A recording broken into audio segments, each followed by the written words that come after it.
was going to write you a letter. When I turned the page, I'd have the courage, yeah. And it's tough to let go even after all of this time. You are the reason why I'm fucked up, was drugged up. I looked out 'cause I believed in all those lies, that you loved me, you never loved me. I don't know how to accept that what you did still colors me black, and it's got me like, I feel so, I made this void now, you don't look back, and it's got me like, I feel so, let's let you there.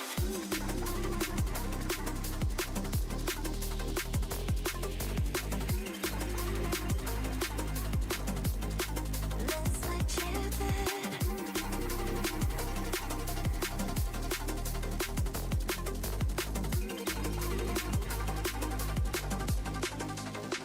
Now what you did still colors me black, and it's got me like, feel so. Made this void now, you don't look back. It's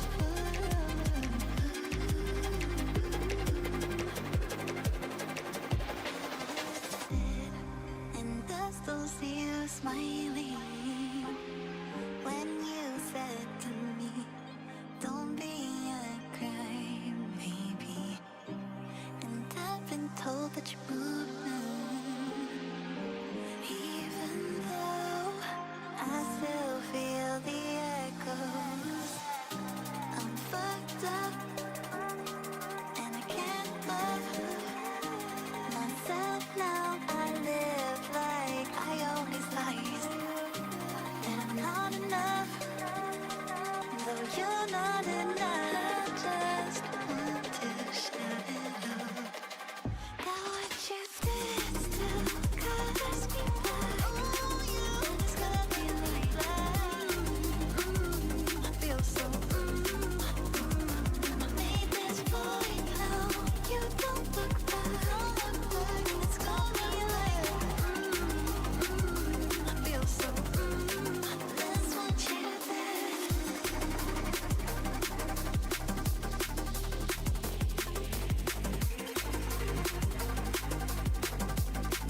Let's let you there.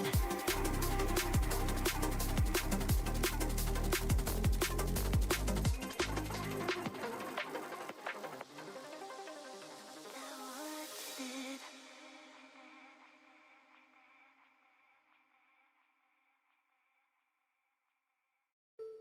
What's on your mind? Can I read it from your eyes? Can we leave and make the time stand still? What if we stay? Pretend there's nothing else.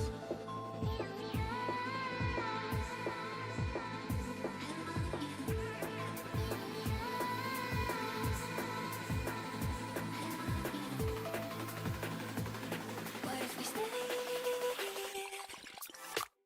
I want you to know that you never, never let you go.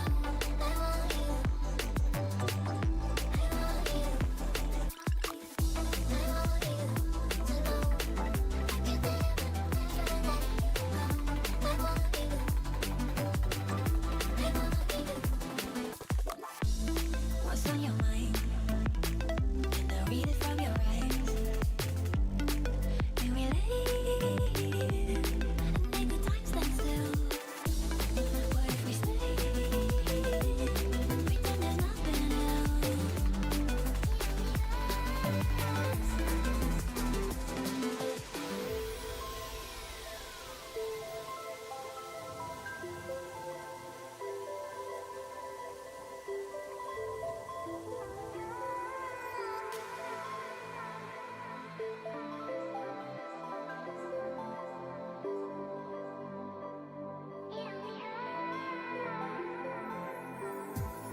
What's on your mind? Can I read it from your eyes? Can we live and make the time stand still? What if we stay? Pretend there's nothing else.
My tears like rain run down the window. I repeat your name, losing no wisdom. My tears like rain run down the window. I repeat your name, losing no wisdom.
that you could forget. Got me drinking that healing, sinking in this feeling. Will you need a time, giving me the signs of life. Making you are clear, but you can only be in the deep.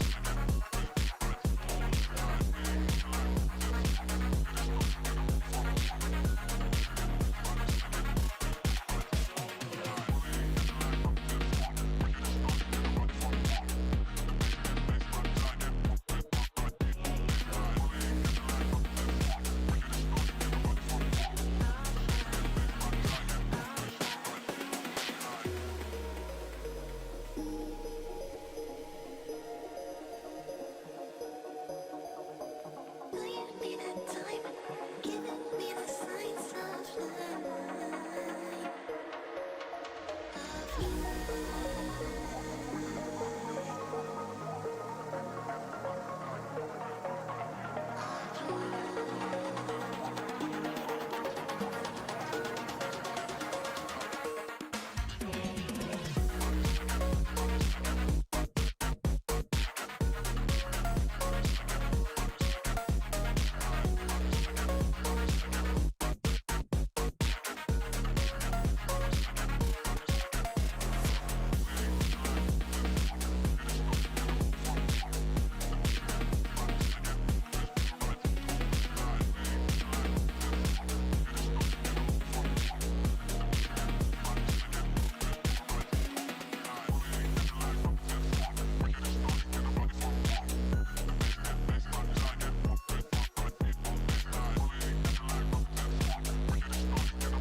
Ну что ж, ахой, всем пираты, начинаем сегодняшний, можно сказать, рофильный турнир, потому что, ну, такой мини-форматик придумали организаторы, чтобы заполнить день паузы между групповой стадией и last stage, пока команда готовится к следующему части данного турнира PGC 2025 года. Организовали они ивент-матч на новом Эрангеле. Это будет новый зимний Эрангель, называется Эрангель Sub-Zero, в котором будут, конечно, играть не обычные наши составы, не обычные коллективы, которые мы увидим постоянно на киберспортивной арене PUBG, но примечательно, что все-таки были приглашены 64 игрока, про-игрока, которые играют именно этот турнир. И самое интересное, что в лице них будет целых 6 команд, которые в которых собраны представители именно СНГ коллективов. Это пары Батулин Спайра, Сосед Хакатари, Example Defix, Адоус Бестолыч, Hello My Bad Бустик и Лурекс и Леванта. Вот, именно эти ребятки будут представлять СНГ на этом мини-турнирчике, соответственно. Посмотрим, понаблюдаем, возможно, даже поржем над этим турниром. Одно время, я помню, как был ивент, очень долгий ивент на PGIS 21 года. Там тоже сделали мини-турнир, и тогда это было очень весело. Там сделали максимально быструю зону. Выпрыг команд был буквально в самый центр карты, и там был яркий замес всех коллективов. Ну, там очень много изменений было на тех картах. Там был увеличенный дроп чуть ли не на 300%. Там и зона летела чуть ли не как угорелая. И в этот раз тоже. Синяя зона будет двигаться на 120% быстрее, то есть меньше времени на раздумье у коллективов и у команд будет. Соответственно, нужно будет побыстрее принимать какие-то правильные решения. Вот, поэтому это будет очень интересным ознаменованием. Всего 4 игры будет проведено именно сегодня. Ну да, эти игры будут проводиться в более быстрой манере. Вот.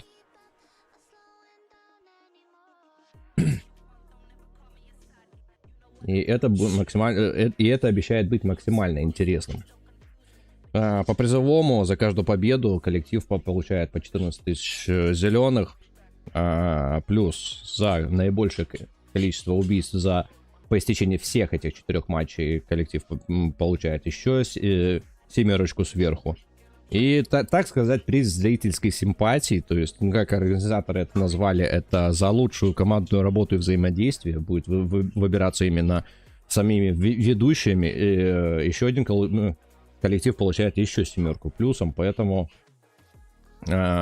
будем, наверное, наблюдать за этими 4 матчами. Они начнутся уже совсем скоро. Я думаю, ребята там уже разогреваются в зале. Соответственно, не по 4, а по 2. И еще примечательно, что это будет ТПП-турнир. Не ФПП, как мы придумали, как мы привыкли, а именно в режиме от третьего лица будут все коллективы сражаться. Посмотрим, увидим, насколько это будет интересно. И, соответственно, это один, можно сказать, из разогревочных мини-форматов следующего года. Напомню, что следующий год, скорее всего, будет полностью в ТПП. Ну, посмотрим, увидим, будет ли он максимально интересный, или все-таки PUBG сам себя в гроб вгоняет этими решениями. В любом случае, пока что не можем сказать точно, будет ли это знаменоваться продвижением киберспортивного PUBG. Ну что ж, скоро уже начало, я вижу вот Coming Up Next 23 минуты, поэтому есть еще времени у нас на подготовку, и, соответственно, где-то через полчасика жду вас на старте первого матча. Ну, все 4 матча, естественно, на новом Эрангеле у нас будут проводиться, соответственно. Вот. Больше других карт мы сегодня не увидим. Посмотрим, увидим. Интересно даже на карту посмотреть, как она выглядит. Какие моменты были исправлены. Может быть, какие-то дополнительные граунды появились, какие-то еще населенные пункты, где-то, может, камни попереставляли из куста в куст, так сказать. Вот. Все это увидим совсем скоро. А пока отдыхаем, пока у нас есть еще минут 20-30, поэтому особо не торопимся, но всех жду ровно в 2 часа дня по московскому времени.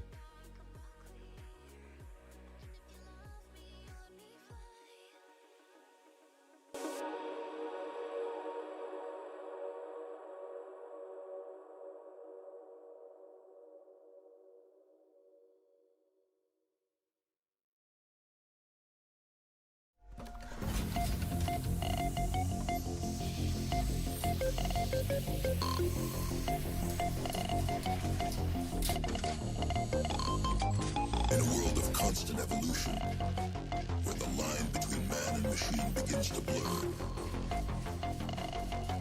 a new age of possibility emerges.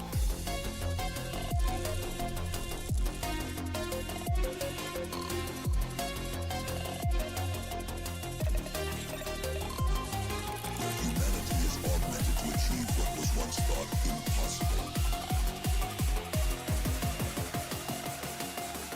Welcome to the age of cybernetics.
have pushed the limits of what we thought was possible.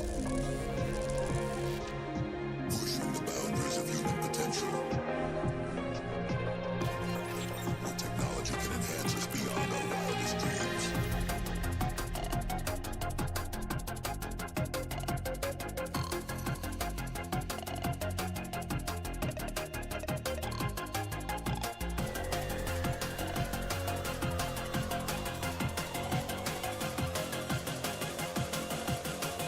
The future is here.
We are not alone.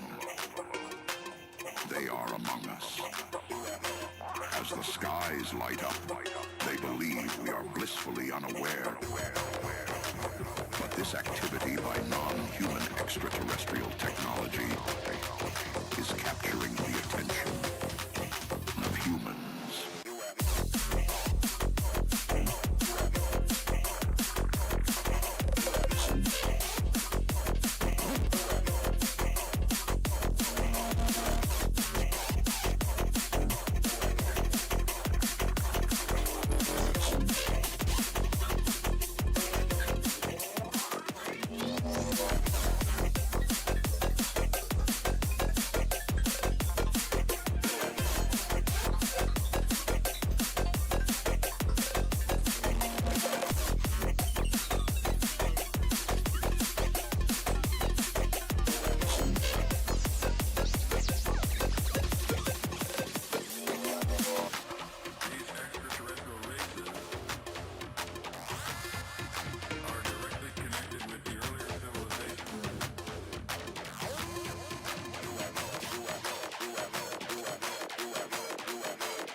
I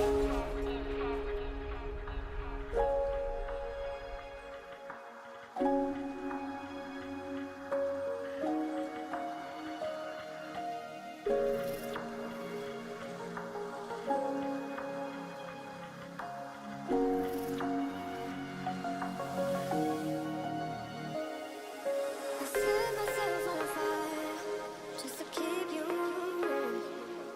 Then in my head was so tired, but what have we become?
is left to explore. I don't wanna hold you back.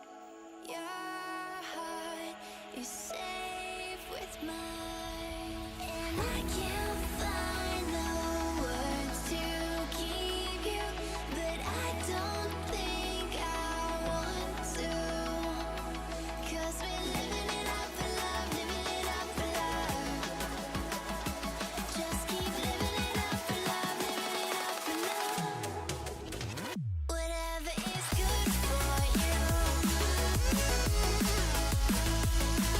I'm good with it, I'm good with it. Whatever is good for you, I'm good with it, I'm good with it, I'm good with it.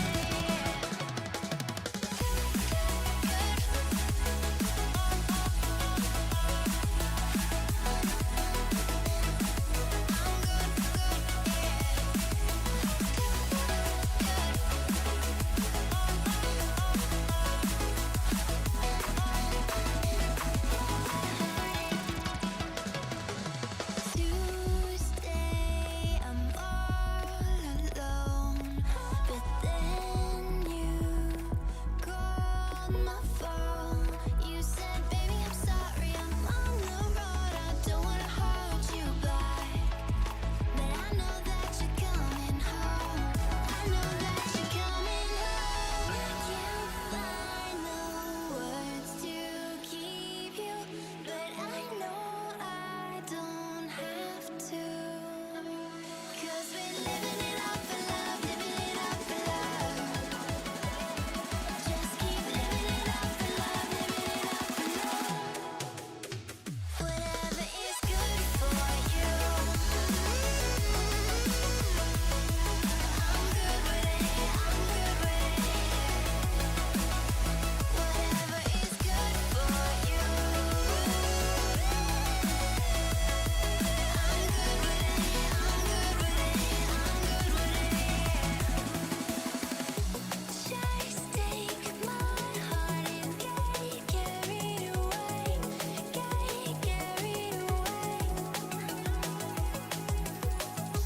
Protect your spot, I won't let it fade. No, I won't let it fade. Good.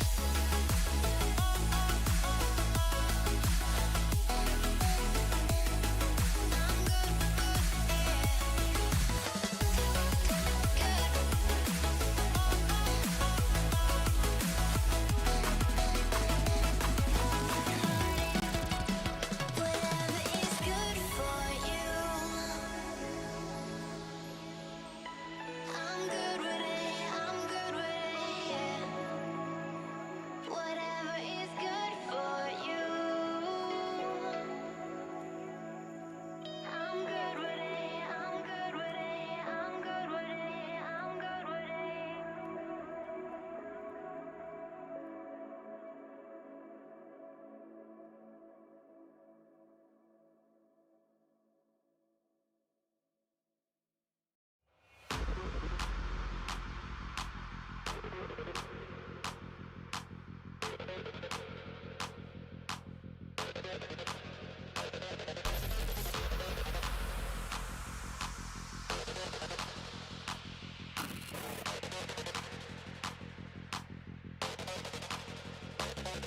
Can you hear me? We could be legend. I have nothing to lose. Nothing can stop me. I'm all the way up. Wake up. I know what's real. Escape reality. Hardwired.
But Vietnam will not stop here.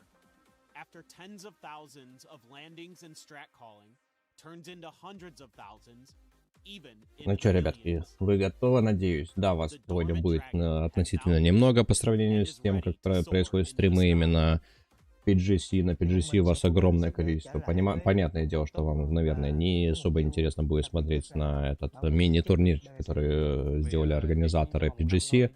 Но максимальный интерес именно этого действия в том, чтобы увидеть новую карту. Точнее, это старая карта, просто в новом формате. Она, возможно, немножко перекопана, она, возможно... Ну, почему возможно? Она в новых цветах, это Эрангель Сабзира. Что такое Сабзира? Значит, это зимний Эрангель. То есть там, скорее всего, есть какие-то проходики, либо вообще замерзшие места водной глади, которые нужно посмотреть. Возможно, как-то перекопана какими-то моментами карта. Может, еще что-то добавлено, убрано из этой локации и так далее. Вот.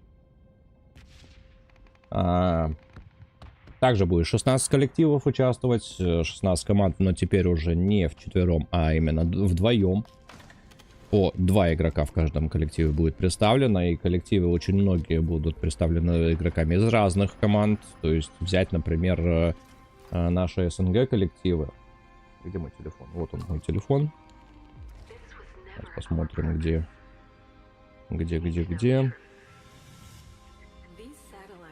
Вот, нашел. Наши СНГ коллективы.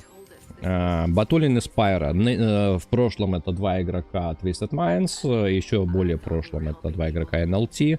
Nothing Lights. Но ныне Батулин представляет Твисов. Спайра в коллективе Pubg Esports. То есть они будут играть вместе. Сосед их Акатори, 2 игрока Нави тоже будут представлять свой коллектив на этом новом Эрангеле. Тоже будут прочувствовать новую карту. Example DFX, еще одно соседство Геконов и Twisted Minds. Адоузи Бестолочь, 2 игрока BB Team. Халамайбет и Бустик это орки и Немига. Ну и Лурекс с Леванта также Немига с орками. Вот. Что ж, у нас остается все меньше и меньше времени. Буквально через пару минут будем начинать, осматривать. Будет всего лишь 4 матча. Естественно, по истечении этих 4 матчей будет разыгран небольшой призовой фонд, который также указан на этой карте, на этом мини-турнире. Я еще раз напомню, что за каждую победу в матче команда получает 14 тысяч призовых долларами. За наибольшее количество убийств за все 4 сыгранные игры коллективы также получают по 7 тысяч. Вот, и за лучшую командную работу, но это, так сказать, зрительских симпатий, можно так его назвать, но выбираться он будет ведущими турнира. И еще одну 7 команды могут залутать. И вот мы уже приветствуем Парасаруса и Тоби, англоязычную комментаторскую студию. Также я вас тоже приветствую. Да, вас сегодня не очень много, но также не забывайте поддерживать мой канал подписками и лайками. Это очень сильно помогает мне с продвижением канала. Вам это сделать абсолютно несложно. Я смотрю, команда уже там разогреваются на заднем плане, на заднем фоне. Ребята потихоньку готовятся. Будем мы тоже готовы. Всем привет, ребят, всех приветствую на каналах ВК Видео Лайв, YouTube. Пока что соединение отличное. Пока что настроение отличное, я думаю, оно станет еще лучше. Satellites have crashed in various areas, so that's going to change the topography a bit as well. And yeah, it's going to be good. Some bridges are messed up. There's satellites. Также не забывайте оставлять обратную связь в каналах, в чатах. Все чаты я читаю, всегда смотрю все замечания. Если есть какие-то по трансляциям, если есть что-то по картинкам, по звуку, все говорите. Все вижу, все читаю. И что возможно от меня оперативно исправлять, оперативно исправляю. Что невозможно, то исправляю уже после стрима, так сказать.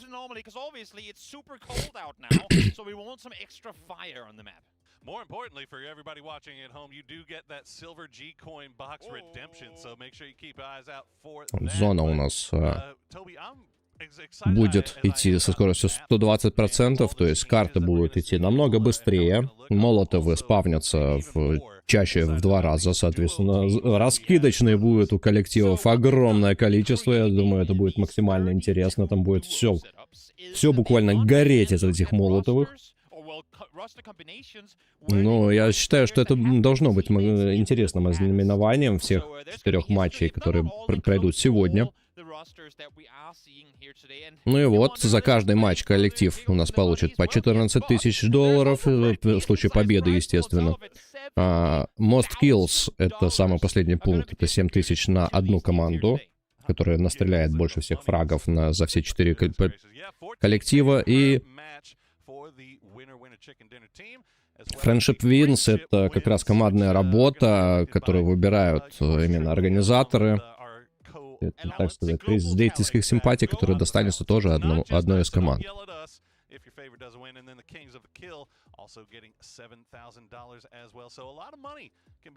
Сделать чуть погромче, что ли? Что-то я вообще плохо слышу трансляцию. Скажите, ребята, сделать громче трансляцию? Давайте сделаю. Если вы скажете сделать ее потише, я сделаю ее потише. Ну, так примерно.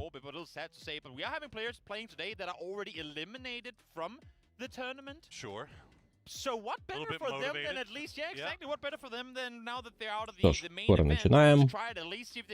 Уже потихоньку готовимся. Ну, судя по всему, осталось 2 минуты, насколько я вижу. А пока что даже на втором экране, на PUBG Map, я не вижу еще никаких пока что. Павел, здоровенько, приветствую тебя также. Присаживайся поудобнее, сегодня будем угорать на 4 матчах. Давненько не было таких рофла-турниров на каком-то крупном представлении PUBG. По-моему, с 2021 года я такого не припомню, когда на PGIS тоже организаторы решили устроить мини-турнир, где просто было много угара, много хайпа. Это было очень весело и интересно смотреть. Ну и вот команды, которые будут участвовать. Напомню, что это будет ТПП-турнир, турнир от третьего лица. Нам интересно, естественно, команды NLT — это Battle Inspire, HD Example Diffix, так, что там дальше, сосед Хакатори Нива, не Нави, а Нива, почему-то они себя назвали. Так, дальше здесь я больше не вижу почему-то наши коллективы. Интересно, что Фекс с Майклом, Ингланд и Уэльс, ну, 2 британца, так сказать. Пио с Рексом.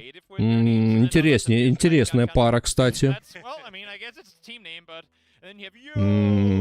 Что еще может быть интересно? Тиглтон Спарклинг, наверное, нет. А вот Шримси с Пердикерти — это может быть сильная пати. В принципе, Флаки с Кисом. Тоже интересно будет посмотреть на эту пару, потому что 2 хороших представителя своих коллективов, Таратонов и Мифов, естественно. I'm gonna need some lore on the Cave Boys team name with Shrimsy and Purdy. Is it because they're both old, so they're cavemen? Is that what it is? Well, one is significantly older than Yeah, that's what I was thinking. And I really don't have any place to be calling anybody old, to be honest. So I'm gonna just let them be. Let's see the second half here. Who are some of our other teams that we got in here? We'll see it when they decide to show us. I guess until that point. А где остальных? Ну давайте, переключайте нам картинку уже, мы все здесь всех уже прочитали. Наточка, привет. Приветик тебе.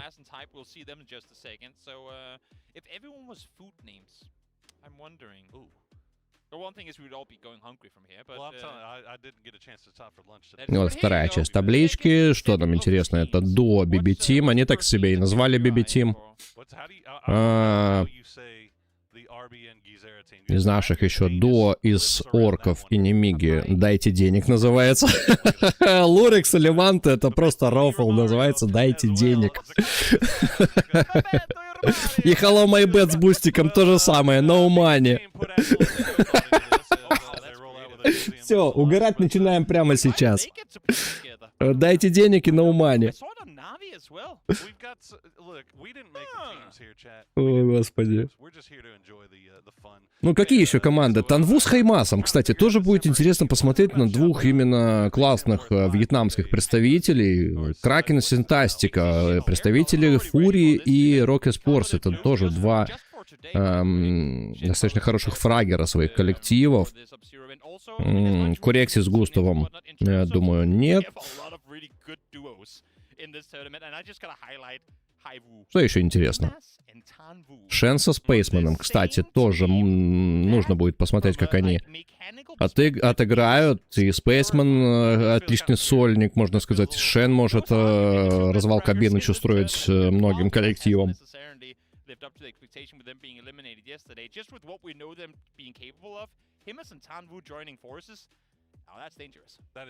Не, но вот эти названия команд у Леванта с Лурексом и Бустика Hello Бета, дайте денег и ноумани. Ну, во-первых, ребята, ну, видимо, договорились, что они одинаково назовут свои команды. Ну, почти одинаково, будем честны. Ну, блин, ну...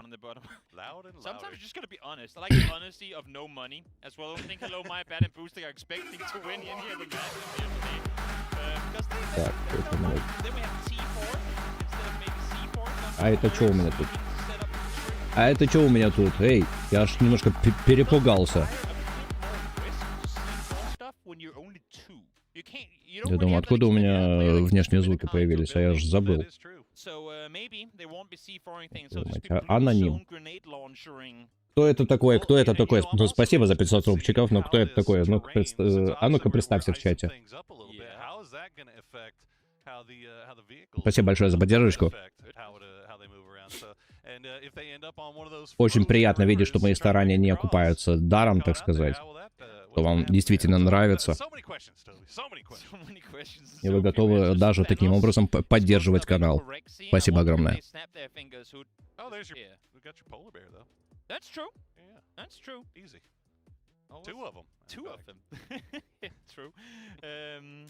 DDT, of course, Spaceman and Shen used to play under DDT. It took me, I remember, we were at, oh, what was that event? Now I can't remember, but we were at an event and ну, кстати, 500 рубчиков на новогодней коробочке мира танков, именно на это я, кстати, сейчас собираю.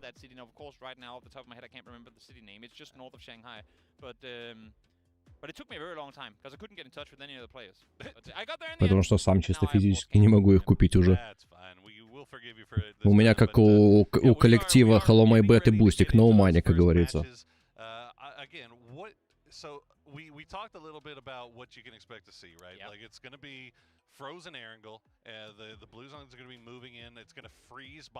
Так, ну что нам не дают этот старт, я не понимаю, уже 14:04 по Москве, по моему времени, и до сих пор я не вижу, чтобы давали старт, до сих пор я вижу разогрев, некоторые команды там вообще друг с другом общаются, там вот на заднем фоне, там что-то фоткаются, селфи снимают, что-то еще.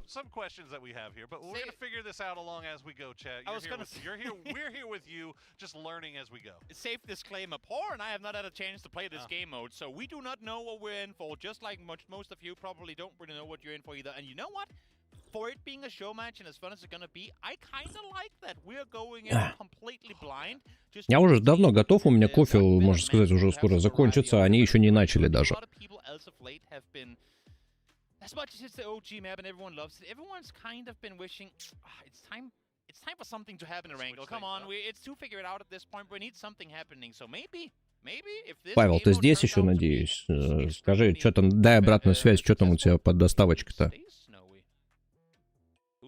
Maybe polar bears do make the maybe they do make the migration. Who knows? They can stick around a little bit longer. Well, you know, I don't know if there's a better way to get introduced to a new map, a new mode, anything like that, than to sit here and watch some of the best players on Earth all playing it for fun with these fun duos. I feel like all caution is going to get thrown to the wind here. Oh yeah, big time. As well, and also the fact that it's being in TPP, so we get to kind of see how they want to play out this situation as TPP duos. Here we see them.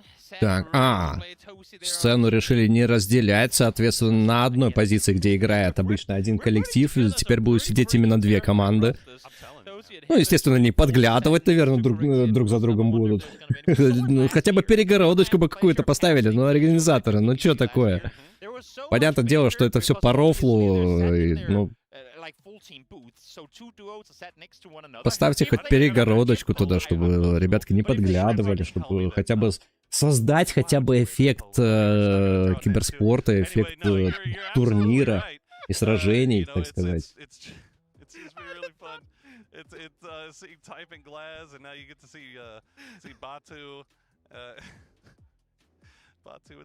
Также всех благодарю ребятку за поддержку, уже лайкосиков насыпали мне. Огромное количество человек даже сегодня пришло. Ребят, что вы со мной делаете? Спасибо вам большое, что остаетесь на канале.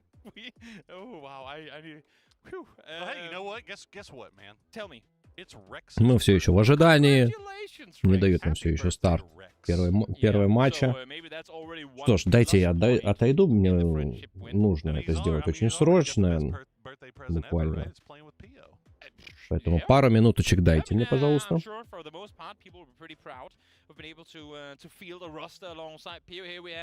Nixie and Roth ready to loud and louder. And yeah, exactly. Loud and louder and no money are sat next to each other. I wonder if that's the reason that we're going to be playing next to louder and louder. We won't be able to hear anything.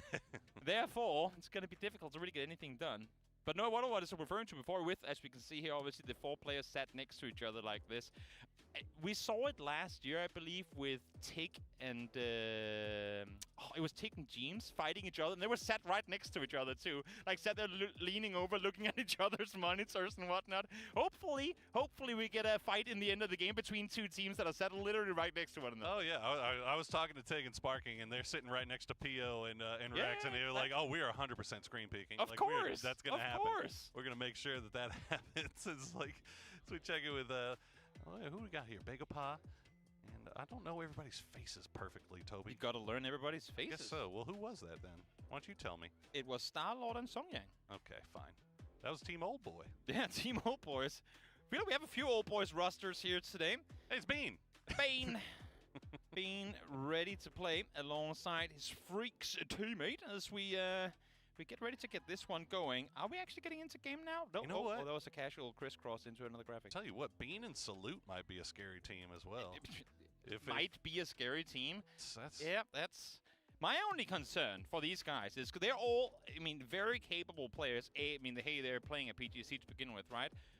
But in duos, that is a landscape we have not seen in a very long time. So in terms of how the pacing is going to be for the games, I know, again, we're being somewhat casual with everything, but somewhat. Of course, these guys with prize money on the line and them going out and showing themselves to the best of their capabilities is the aggression we're going to see in duos. Like when we talk about third-party pull-ups and whatnot, there's just that many more angles to be concerned about.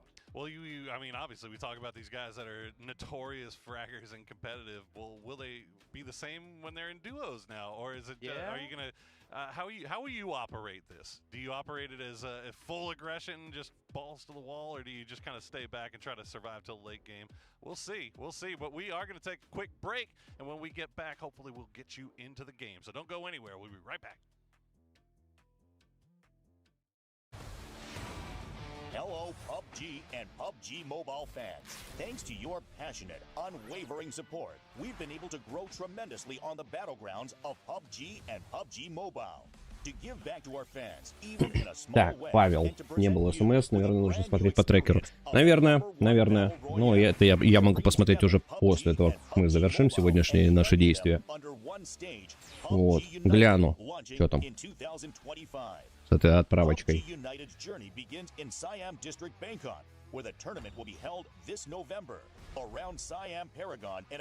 Так, еще у нас какие-то, видимо, технические трудности с настройками, видимо, у нас производятся, либо как-то не подготовились организаторы. Но еще 3 минуты нам дают на еще лишнюю передышку, так сказать. Поэтому ждем старта первого матча и скоро продолжим. PUBG-themed events and hands-on activities are waiting for fans to enjoy to the fullest, so be ready. For online fans, a special website will open, bringing together every moment of PGC and PMGC, so you can enjoy PUBG United anytime, anywhere. For the first time in esports history, PUBG Global Championship and PUBG Mobile Global Championship will unite on a single stage, starting with a grand opening ceremony on a massive scale. Each day brings new and exciting moments. With that energy building up, the intense grand finals of PGC and PMGC will come together for the first time in history on one united stage. On this one-of-a-kind stage, the world's top players will battle in back-to-back grand finals, offering an experience like never before. One world, two champions coming together in a truly historic moment. November 24th to December 14th in Bangkok, Thailand. Come and experience PUBG United to the fullest. We will continue striving to be a PUBG and PUBG Mobile that never stops working hard for our fans. Thank you.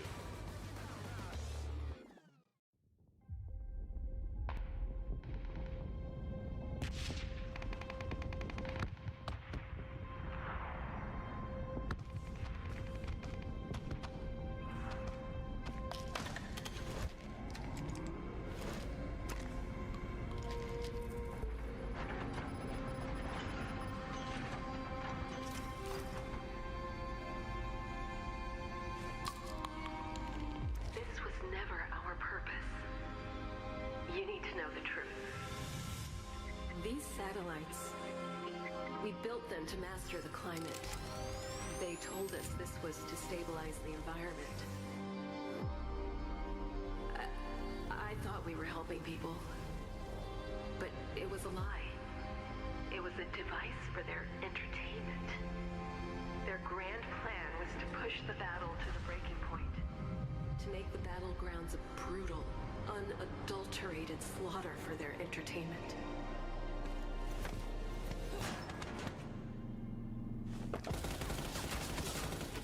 But something went wrong, and the satellites are going to start shattering over Erangel.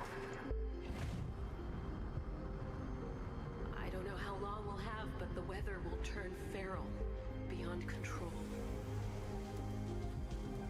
Erangel won't be the same again.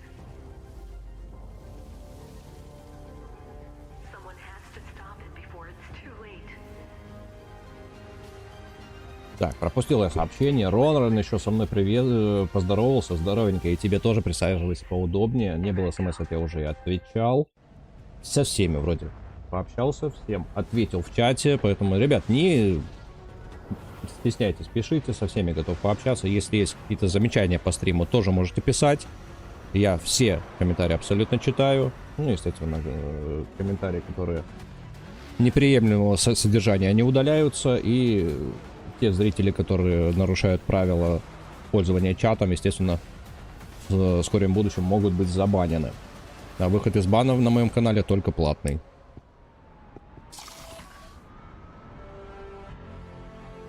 Поэтому думайте, что пишете в чате. Не нарушайте правила сообщества. И давайте в чате... Самое главное в чате — никакой политики. У нас все-таки...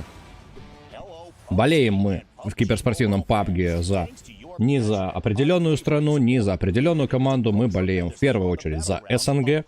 А СНГ у нас достаточно расширенное понятие, поэтому не будем ущемлять никого, так сказать.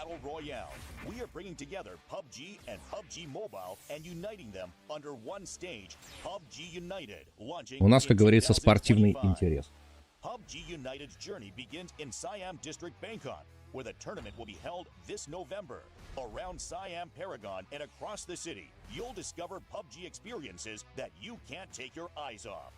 You can also experience the PUBG United Fan Zone, where you will find booths dedicated to PUBG and PGC, as well as PUBG Mobile and Кстати, Павел, ты тоже можешь посмотреть сайт этого, как его, СДК. Либо сайт, либо скачать приложение на мобильное и посмотреть, там именно на твое имя отправлено.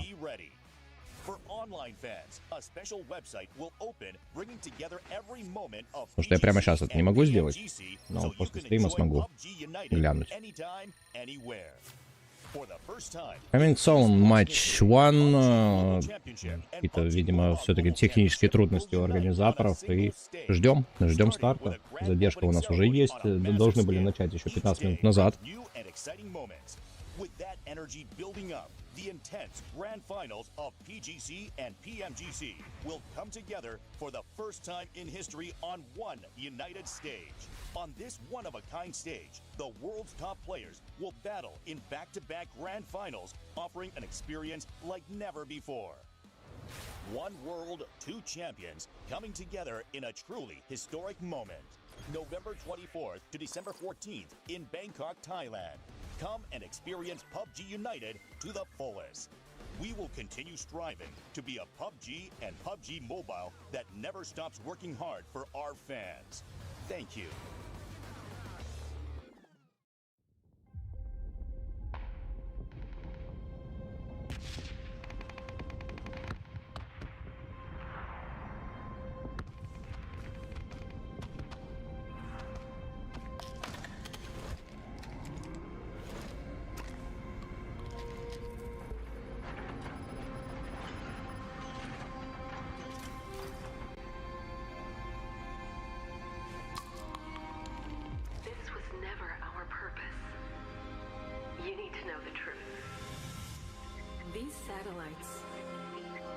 Ну, вот, кстати, аноним в донате так и не представляется, кто это был. Ну ладно, оставайся, все равно узнаю. В любом случае, спасибо за поддержку. Спасибо.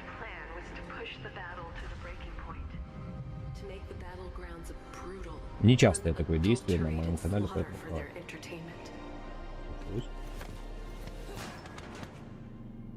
PUBG у нас установилась. Надеюсь, у меня на стриме все в порядке. Ребята, дайте обратную связь по ютубу, потому что у меня ютуб отрубился на секундочку. Ту-ту-ту.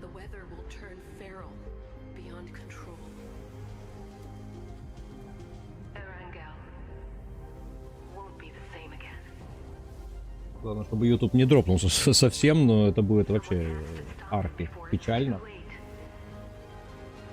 На ВК вроде нет проблем, все нормально, трансляция идет. Просто на втором экране PUBG Map остановилась буквально на секунду. PUBG Mobile fans, thanks to your passionate, unwavering support, we've been able to grow tremendously on the battlegrounds of PUBG and PUBG Mobile.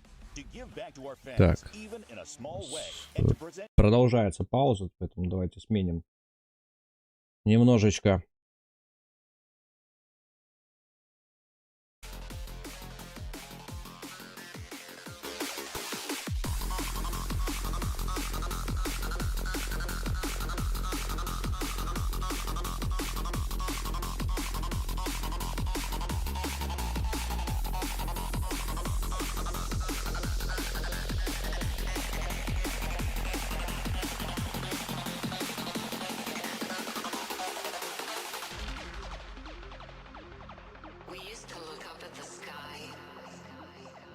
Зарегался в СДЭК, да, все увидел. Ну, хорошо, следи тогда там есть отслеживание, поэтому можешь в режиме реального времени наблюдать, где что находится, как говорится.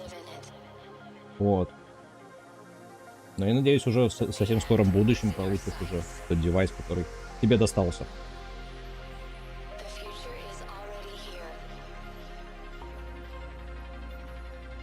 Так, ребятки, у нас перерыв, неизвестно, насколько затягивается, поэтому мы до сих пор в ожидании. Надеюсь, вы не разбежитесь со стрима из-за этого. Все-таки не по моей вине этот перерывчик, поэтому я тоже жду, я тоже сижу. У меня чашка кофе, опять же, уже почти допита. И не знаю, сейчас пойду, наверное, отойду, обновлю себе чашку кофе и скоро вернусь. Послушайте пока музычку, я не сменил немножко звуковое сопровождение. Если я не успею на начало стрима, уже извиняйте, на начало первого матча.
Creative imagination began with a new art form.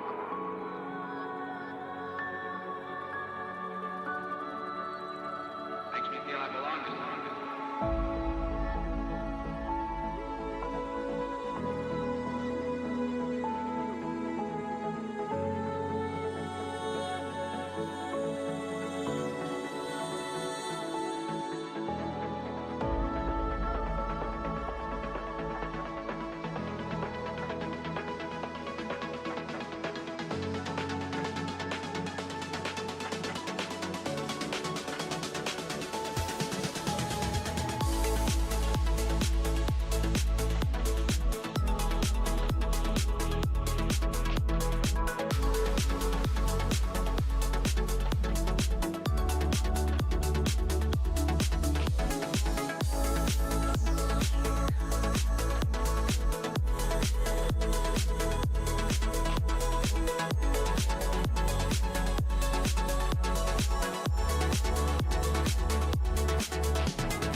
We fell out of love like shooting stars came crashing down, and we're building back up again now.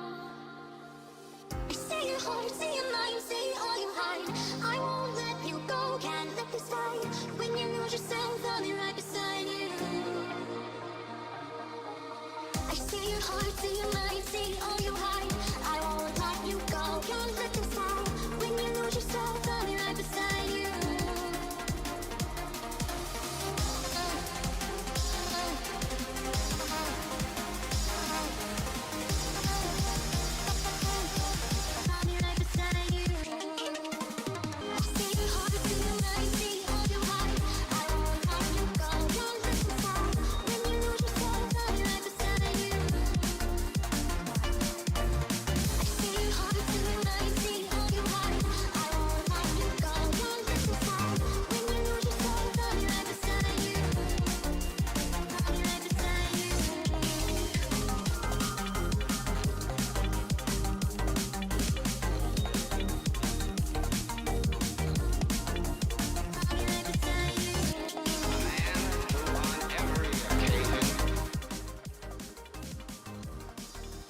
Так, ребятки, техническая пауза у нас продолжается. У разработчиков и организаторов проблемы с железом. Они не могут запустить свои стримы, в том числе и стрим второй трансляции PUBG Map. И совсем скоро мы будем уже начинать. Вопрос, когда совсем скоро, это вопрос интересный. В любом случае, я не останавливаю свой стрим и в прямом эфире буду следить за всем развитием событий. И, соответственно, буду сообщать вам обо всем, что будет происходить у организаторов. Спасибо, что остаетесь со мной, что не расходитесь с канала, что ожидаете все-таки старта этого турнира, мини-турнира. И мне тоже это действие не нравится. Мне тоже не нравится, что такая длинная задержка у нас уже практически в полчаса, даже больше, чем в полчаса. Но что я могу поделать в том, что организаторы PUBG не обновили свое железо? Либо, может быть, у них какие-то проблемы с интернет-соединением, может, еще что-то случилось. В любом случае, они же всю информацию нам не скажут, понятное дело. В любом случае, мы ожидаем. Ожидаем и совсем скоро будем начинать. Еще раз извиняюсь за такую задержку от организаторов.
A man who on every occasion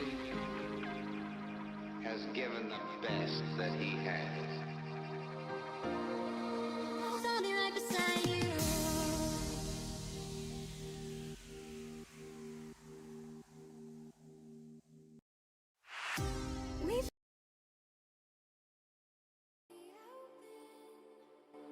Dried out tears of sorrow, lacking all emotion, staring down the barrel, waiting for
Some things aren't meant to be fair. I know you left me down and out, and now the river is red. Got that hit on your head. Should've buried your dead. Should've listened to me instead. Oh, how little you know. You better watch out, my friend. When it goes dark, you better lay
The pain I felt is paid for, all is said and done.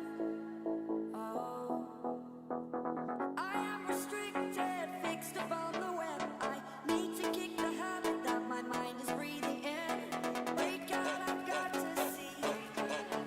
Spent all my life holding all of it closely. I made it innocent, a feeling discontent. I'm only facing it all. Wait.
Stranded in the open,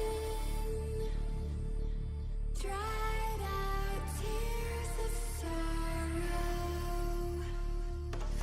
lacking all emotion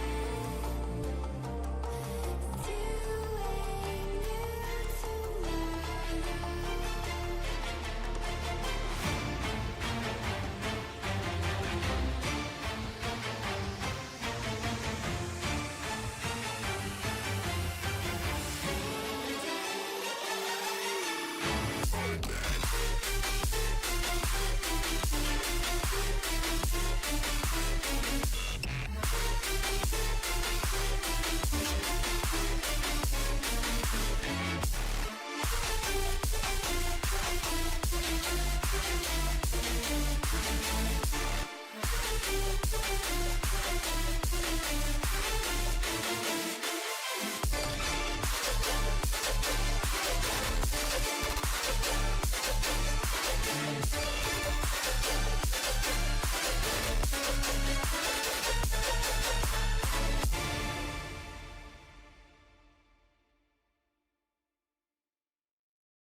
I've been treading water for some time, picking up the parts of all my life.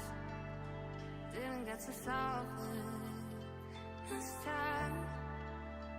How am I to break apart? Don't tell me why we can't collide. Nowhere to run, nowhere to hide. Don't you feel it? On the break of dawn,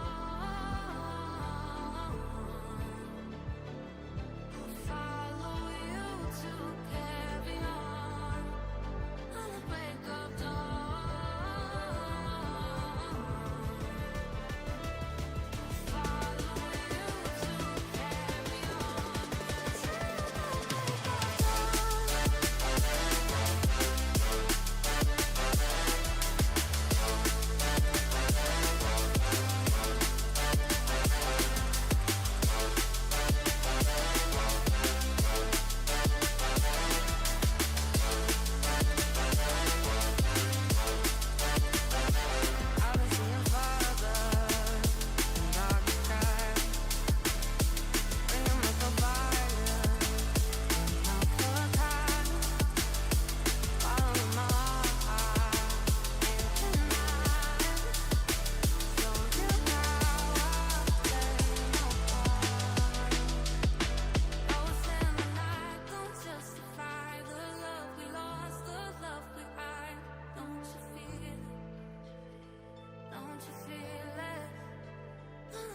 I know it would be goodbye, my love.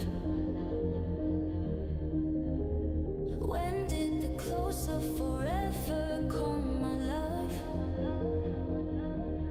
All I recall was a stare that was vacant and cold. Where did the spark go, the warmth that once stole my soul?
shining like a beacon of bright stars.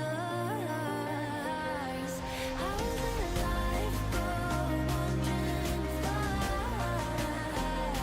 until I found a lighthouse guiding me out the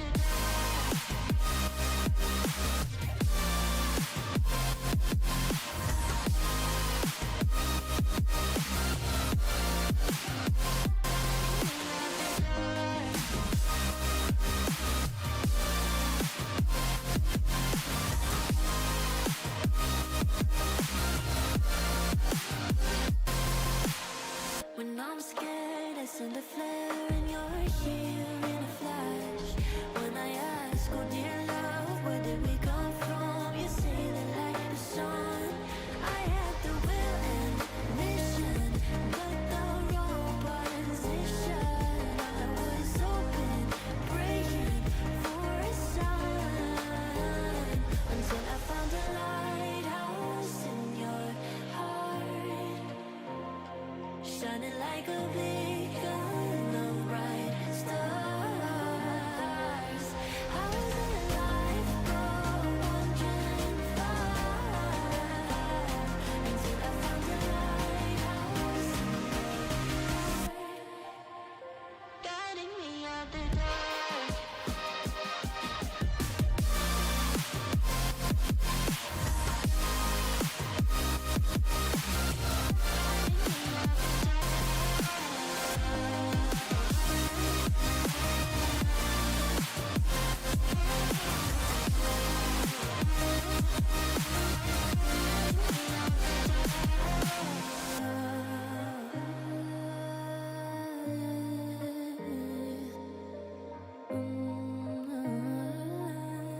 You guided me out the dark.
Just break my heart.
set off into the summer night, and you're never gonna see us again. We set off into the summer night, and you're never gonna see us again. We went looking for a new sound, and you're never gonna see what we found. We went looking for a new sound, and you're never gonna see what we found.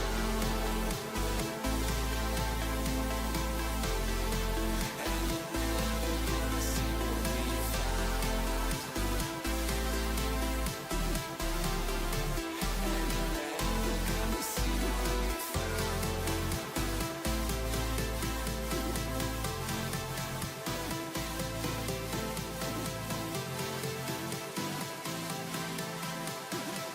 And you're never gonna see us again.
With a brand new experience.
takes me back in time To laughter and long nights we left behind. We were young, wild under open skies, chasing horizons with open eyes. Yeah, I walk along where we once ran, through streets that still hold the shape of our plans. The skyline feels like a friend I knew, holding the echoes of me and you.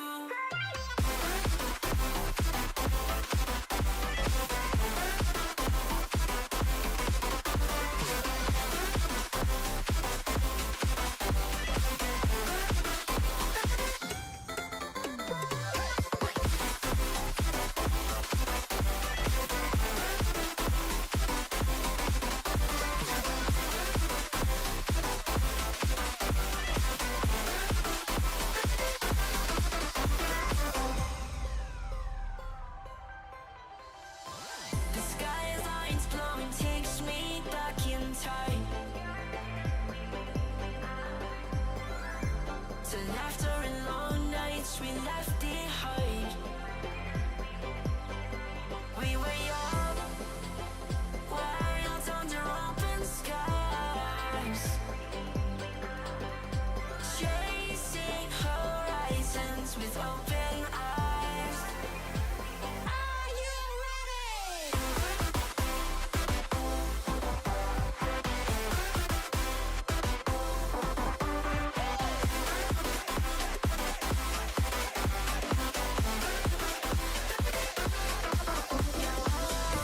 Along where we once ran, through streets that still hold the shape of our plans. The skyline feels like a friend I knew, holding the echoes of me and you.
Check out Erangel, covered in snow, icy rivers, and new weapons galore, satellites dropping all over the place, and some fun teams, or perhaps not teams. We'll let you know as we find out.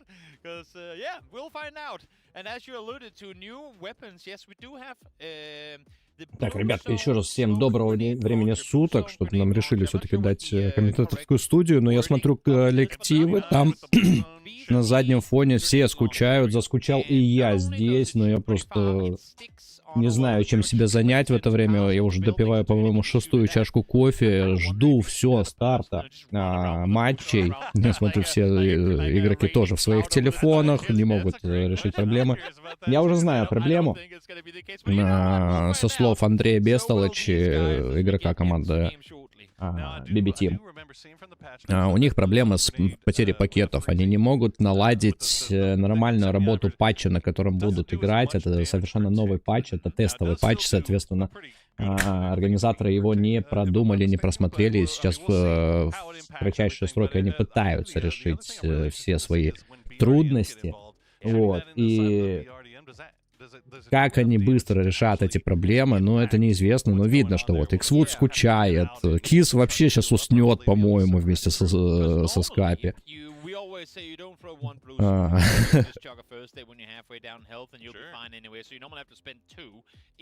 Вот, поэтому, ребятки, я тоже не очень рад этому событию. Вот, Леванте пытается что-то сделать, тут уже его тиммейты рядом. Им тоже интересно, как говорится. Понятное дело, что всех будут пускать, всех игроков. Играть будут не все, но пускать будут всех игроков. Еще раз говорю, не от меня это все зависит, а зависит только от организаторов. Кривой патч, ничего страшного, бывает у всех. Разрабы постарались. Вот, мы ждем потихонечку.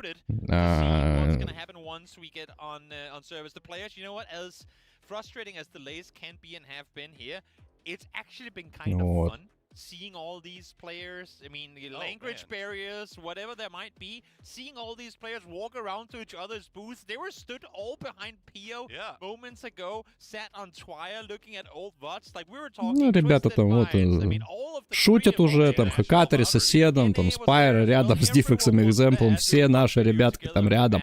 Общаются между собой, тоже пытаются решить какие-то проблемы. Алрейн там подошел даже, тоже, ну, понятное дело, что всем это все очень не нравится, все хотят играть, все хотят фаниться, все хотят, всем интересно. Это новая карта, которая, вполне возможно, эта новая карта появится даже в будущем на киберспортивной арене, поэтому игрокам тоже свой интерес тоже присутствует.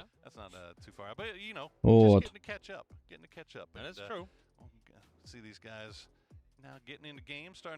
Поэтому ждем. До сих пор ждем. Что ж, продолжается пауза. Продолжается и наша пауза. Ну, сколько у меня уже стрим идет?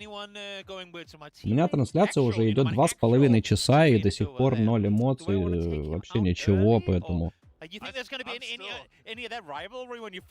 Не знаю, что еще сказать вам. Давайте пообщаемся в чате, что ли. Я действительно, я уже то ли 5-ю, то ли 6-ю чашку кофе допиваю, и не могу просто так сидеть, там уже...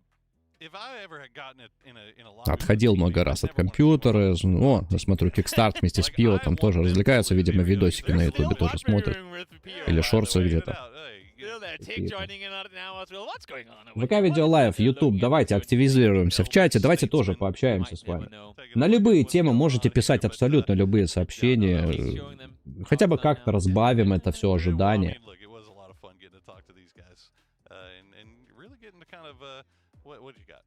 No, I mean, I just wanted to share also, I mean, to add to the conversation of players, you and I had a good chance to talk to all, to the Thai talent, as well as sat in the booth right next to us. Shout out to all of our global talent, really, able to broadcast this game across the world, and the Thai community, obviously, crazy supportive. Вот как раз Адоус, Бестолочь тоже, видимо, кружки свои записывают уже, пытаются что-то сделать. Бестолочь, по-моему, в одиночку уже пытается справиться с какими-то своими проблемами. Вот. That was some of the most intense, high-pressure PUBG going. I mean, just through the whole day. Make sure you check out the entire day's worth of games because I know, you know. Или разогревается, может быть, какие-то праки играет, может быть, в ранкед зашел Бестолочь. Ну, в любом случае, вот каждый нашел себе какое-то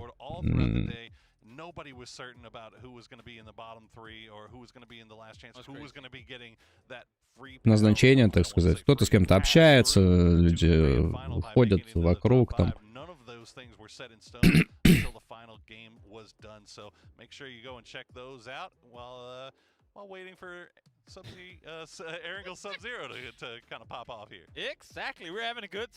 Как бы не отменили вообще все это мероприятие, это будет не очень хорошим ознаменованием для киберспортивного PUBG. Ну, что я могу поделать, ребятки? Давайте я включу вам вчерашний стрим. Хотите вчерашнюю запись посмотреть? Или что-то еще, может? Давайте, предлагайте в чате, как можно заполнить эту паузу. Мы можем просто пообщаться в чате, хотя вас немного, в принципе, общения будет немного. А если хотите, я могу запустить какой-то видосик, и мы можем посмотреть. Что-то еще сделать. Чат, не молчите, я вас прошу, вот прямо сейчас. Не молчите. Понятное дело, что вы всегда молчуны, вы не очень любите общаться, разговаривать, но прямо сейчас нам это нужно, нам с вами это нужно, не только мне.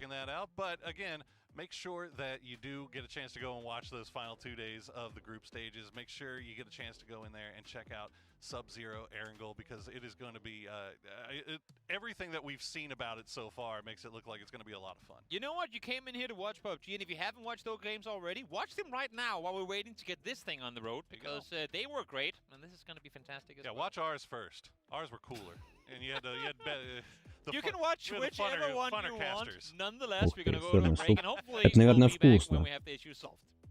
Я давно уже ничего сырного не ел, в том числе супов. Так, опять нам дают рекламу, опять у них какие-то проблемы, так что давайте я включу музыкальную паузу, но включу ее достаточно тихо, чтобы с вами пообщаться в чате. Если есть, опять же, спрашиваю у всех чатов и на ВК, и на Ютубе, если есть какие-то пожелания по стриму, пишите, я все читаю, со всеми готов пообщаться.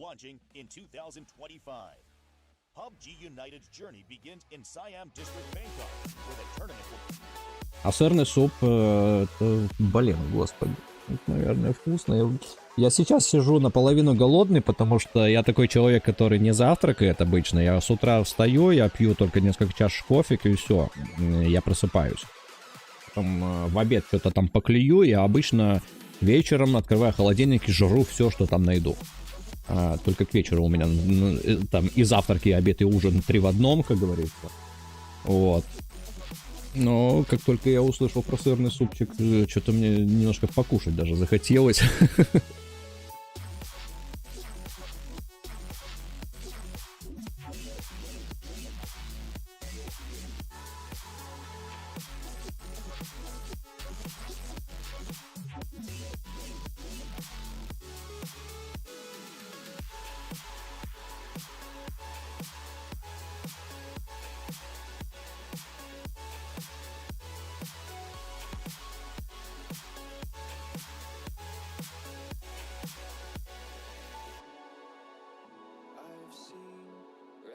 of kingdoms past and crowns of ancient kings. I've heard stories of distant lands, realms I long to reach. Your voice, it beckons me to go to worlds unexplored, to leave behind my home and wander.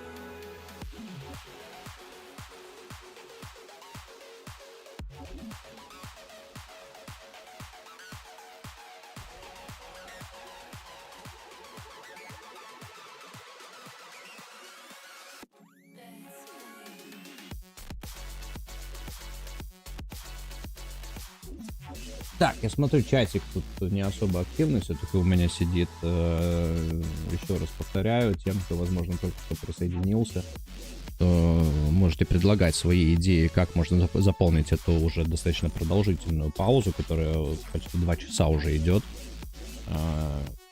Еще раз повторю, что проблема связана с тем, что кривой патч выпустили разрабы, и этот кривой патч очень сильно теряет пакеты, соответственно, нет стабильного соединения с интернетом, и игроки просто вылетают с лобби, ну, точнее, вылетают из игры в лобби, нету стабильности. Ну, соответственно, разрабы уже решают активно эту проблему, но как активно они ее решат, неизвестно. Поэтому велик шанс, что вообще отменится на сегодня это событие и мероприятие. Вот. Как-то так.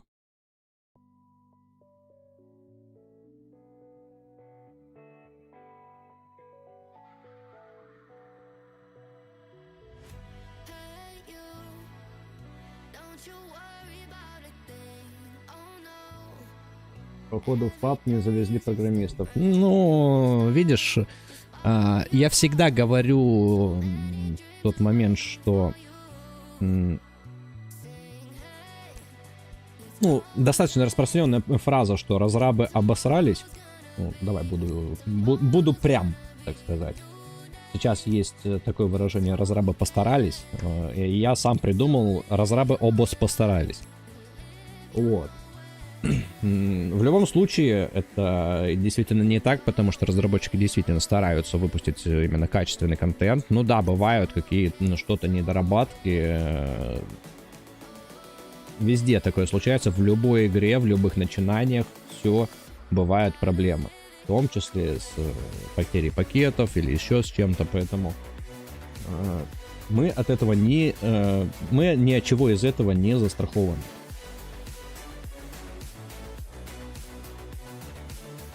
Вот. Coming Soon, матч 1. Так, стоп. Теперь уже Coming Soon они пишут. Раньше была плашечка матч delay, то есть матч отложен, а теперь Coming Soon, то есть ждите скоро. В принципе, эти два понятия несут в себе одну и ту же суть. То есть матч отложен, неизвестно насколько. Ждите продолжения, неизвестно сколько. Это как, например, вы пришли в ларек купить себе там дошек, например, да? И на ларьке табличка «Приду через 5 минут», да? А вы же не знаете, во сколько эти 5 минут начались. Этот перерыв 5 минут. Ну вот. И поэтому я не думаю, что в PUBG не завезли программистов. Там достаточно качественные ребята и крупные работают. Соответственно, с них требований достаточно много. Вот. Бывают проблемы. Бывают.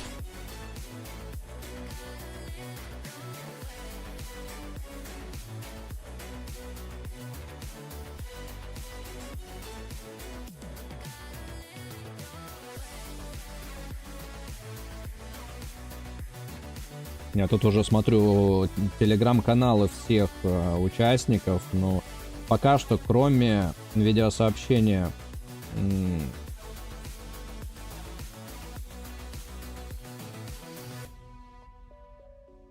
Бестолочи, у меня ничего нет. Он как раз показал в своем кружке, что очень большая потеря пакетов идет по патчу.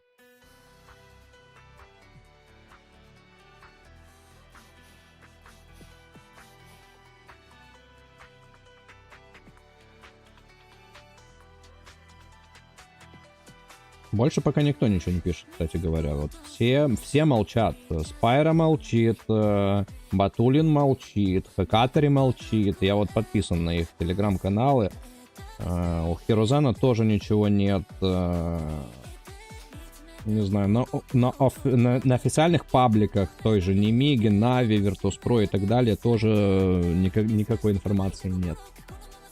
Вот, единственное, о чем я вам сказал уже, это кружок Бестолочи, в котором он уже указал текущую проблему, с которой пытаются справиться организаторы.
Sticking on that Sub-Zero Erangel map.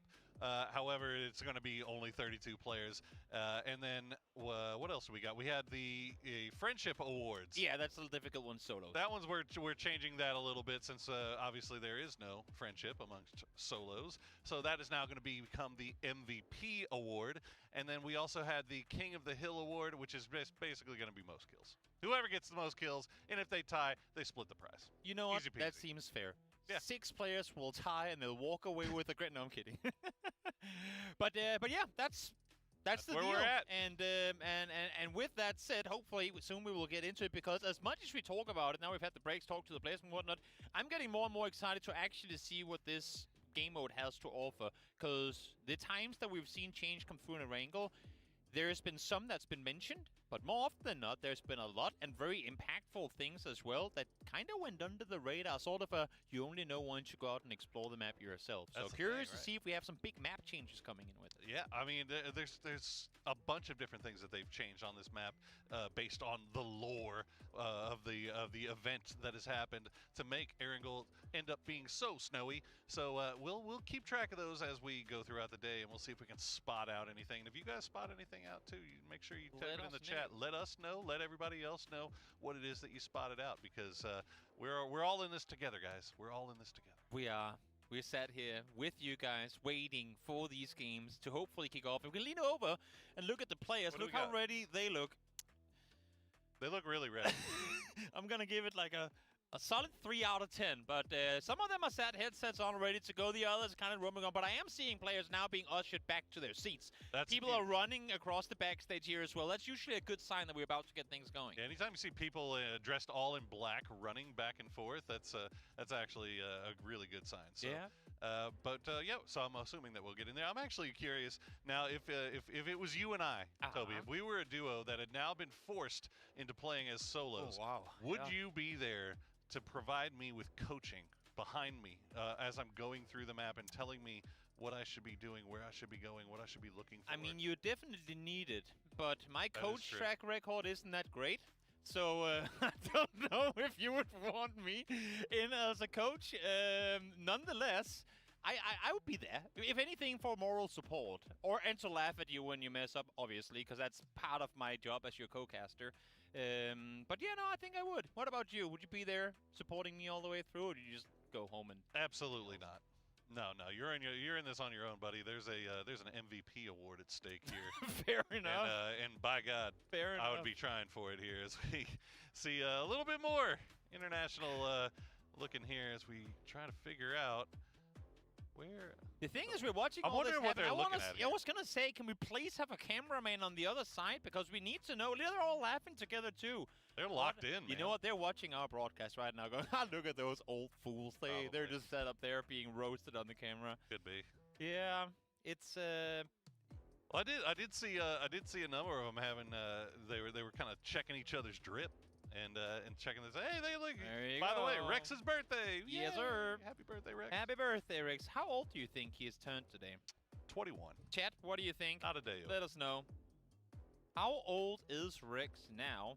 As he gets the secret strat book from Team Falcon's Gunner out there sharing the intel on what to do in a game of solos, because, I mean, outside of doing it in whether streaming or just playing at home, I don't think these guys play solos too often. At least not in a competitive environment like what we have here as we... I'm pretty sure... What? Super zoom. I'm pretty sure the only time I've seen these guys play solos is when they're playing solo in a squad lobby, and they're just trying to go through and just roast as many so just PO every game. squads, everything. Yeah. Could be. I don't know. Could be. Could be. Nixie seems ready. Pentagram boys. Ish. They're starting to high-five each other. Getting those hands warmed up, ready for the games to come. And, yeah. Waiting for this one to go down there. Oh, this is getting more and more aggressive. Seems like GameStart Win is feeling it as well. Guys, I promise. Alongside Petrichor. I promise we're not trying to bait you here, guys. We wouldn't be here if they didn't think that we were almost ready to get in. Yeah, oh, we have the camera on their backside, but now they're not looking at anything well, Sparking's in lobby right there. PO a little bit less so, but he might not be the Bagel Pile lad that's participating right now. So, we'll remains to be seen. Tig, looks like the camera. I'm not sure. Yeah, Tig and Trimsy, they got to pick one who's going to go in there. Well, that's what's being debated right now amongst all these duos, is who actually gets to play. So what they're doing right now is they're analyzing Tanvu's VODs and going, is he worthy? How do you pick? How do you pick in a solo tournament? Do you go with Tanvu or do you go with Himas? I mean... It's just individual prowess, solo matchup. Himas or Tanvu? Well, I mean, if we're thinking just hypothetical right now, it's got to be Tanvu right now. Tanvu's just been absolutely insane. But I mean, you also had the 1,000 damage game in the end. Okay, look, I love him as much as the next person, but let's not pretend like that one game is going to be enough to just disregard the entire rest of the group stages. Latam is out here to learn from the best. I mean, you have a world chip. Oh, we're actually getting some leaks here. They're showing him what?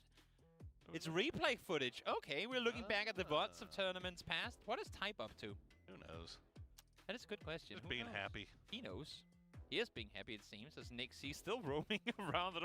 He's not been selected to play, it looks like. He's just casually roaming around. Well, that's the other thing, is that they're not sticking with their duos that were assigned going into this. They're going to be going as their own org team. Effectively, yes. So yeah, so like for example, Ming he's going to be trading off games with his teammate that's in here as well, that is Non.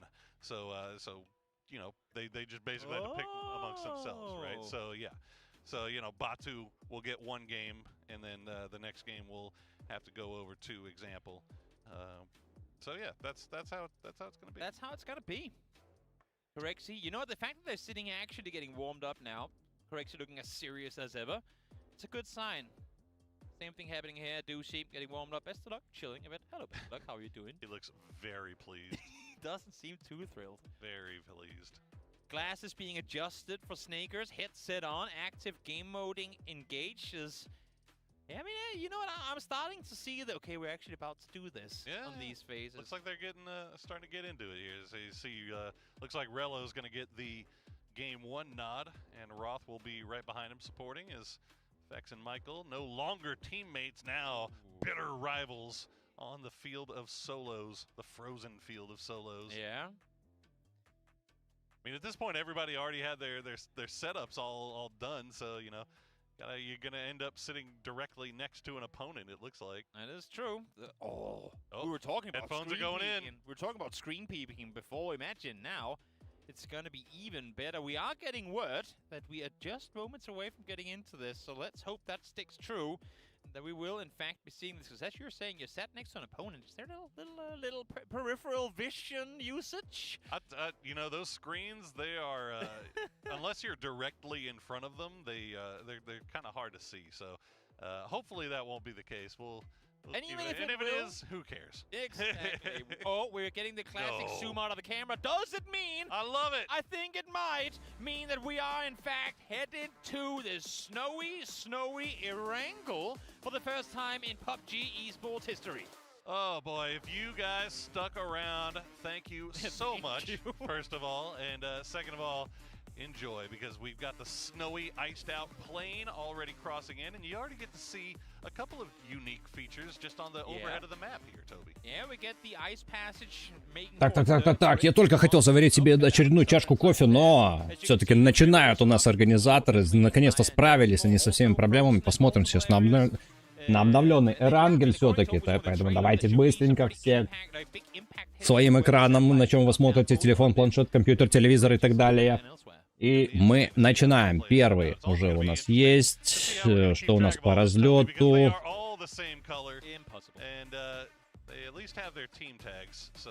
Так, я вижу, Батулин со своим тиммейтом летят в сторону уже насиженной позиции твисов. Что у нас еще по коллективам? Бустик вместе со своим тиммейтом также около Приморска будут обосновываться. Бестолочь летит.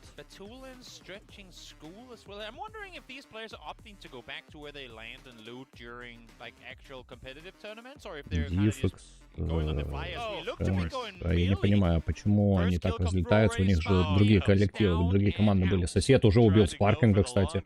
Раздавил, намотал его на колесико. Короче, будем смотреть. Плеер номер 7, это Нави сосед. Сложно ориентироваться в такой ситуации, когда не коллективно все это происходит. Спейсмен бежит к Шену, это одна команда у них. Представители JDG и 4AM.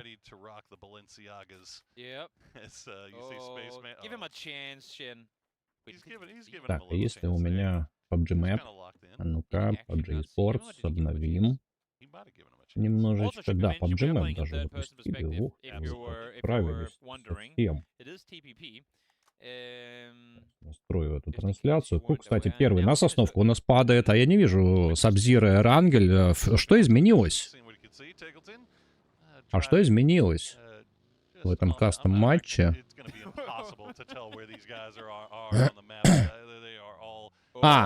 Проезды. Сосед сейчас утопит свою тачку, понятно. Не справился с управлением, естественно. Коллективы не подготовились к этому.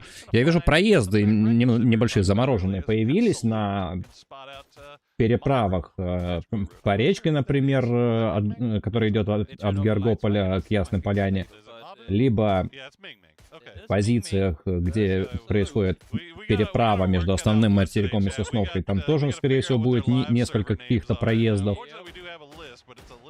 По Танву уже Куректи начинает настреливать. Хорошо выбивает одного из игроков. Минус 32-я команда. Это команда Танву как раз. Но Пиромабу это кто вообще у нас? Салют. Коллективов фриков тоже здесь присутствует.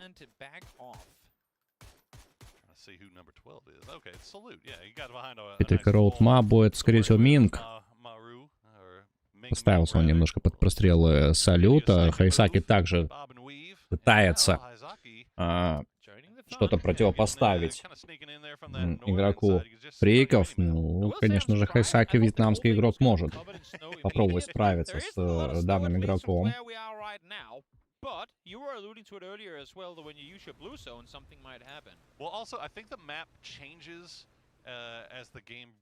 А я смотрю, они поодиночке, что ли, запустились, или как? По-моему, они запустились поодиночке. Это, по-моему, вообще разогревочный какой-то матч.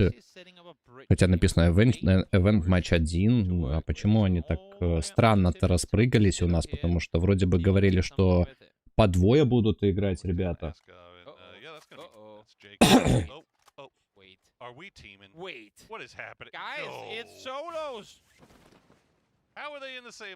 Так, у Курекси не получилось на мост залезть, немножко не рассчитал он этот выпрыг. Тем временем очень много игроков уже пичкаются на Сосновку. На самой Military Base находится Спайра, Бустик там рядом, в соседнем кемпике от Military Base на западе.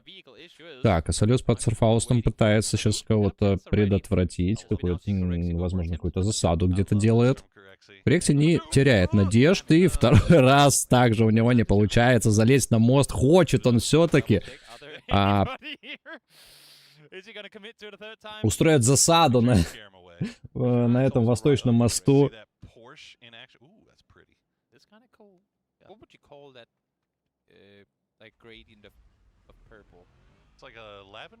Так, и все-таки потерялся надежды. Эскалузия сейчас может Снейкерса перехватить, но нет, не успевает по таймингам пересечь горбик, мимо которого сейчас Снейкерс проезжал, и игрок Волков как раз пока что безопасно от него действует. Розысцев, кстати, полетел уже на Яндекс доставки в Military Base. Куда будет выселяться, тоже увидим. Несколько попозже. Наша главная задача, что посмотреть. Ну, тут даже не сражение интересно, а что придумали на карте разработчики. А то, что они сделали, вот эти переправы, связанные со льдом, это интересно. Но Эрангель Сабзира подразумевается в моем понимании, это карта зимняя. А я вижу здесь очень много именно травы. Возможно, это сырой какой-то патч, и он будет еще дорабатываться. Возможно, она в будущем будет полностью зимней. Но в такой ситуации я не вижу никаких больше. Так, салют все-таки от Хайсаки получил баншот и также покидает данную карту. Ну и на байке дальше продолжает свое действие. Хайсаки. Это, мне кажется, что они поодиночке все-таки запустились. 28 команд, 28 alive. 28 команд, 28 alive. Это значит, они поодиночке играют.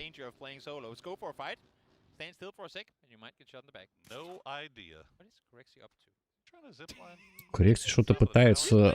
Курекси, по-моему, изучает карту. Вот такое ощущение.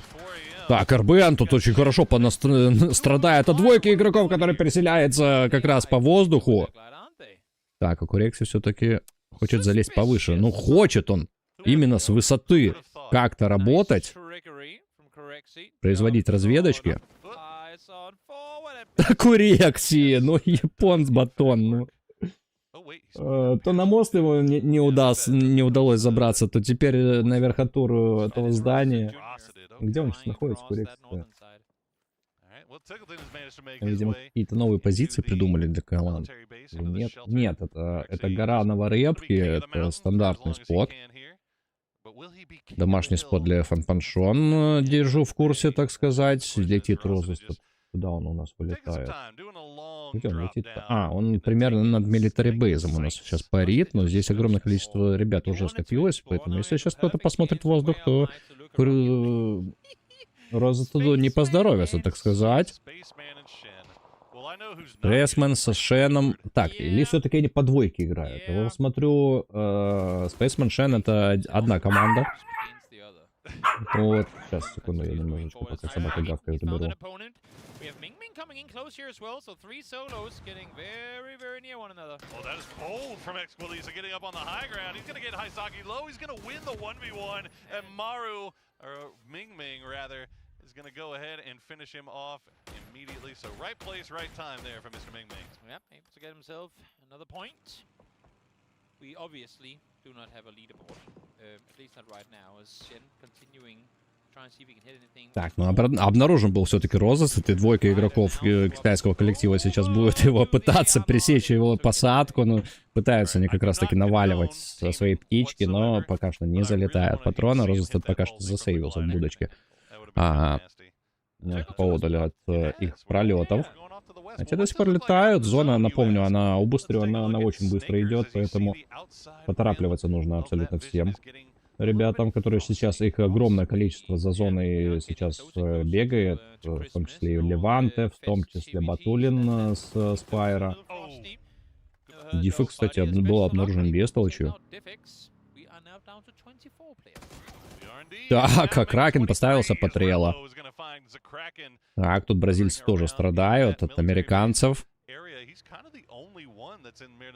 Ну вот что сделали разраба? Ну снег идет, да. А где заснеженные области? Их минимум.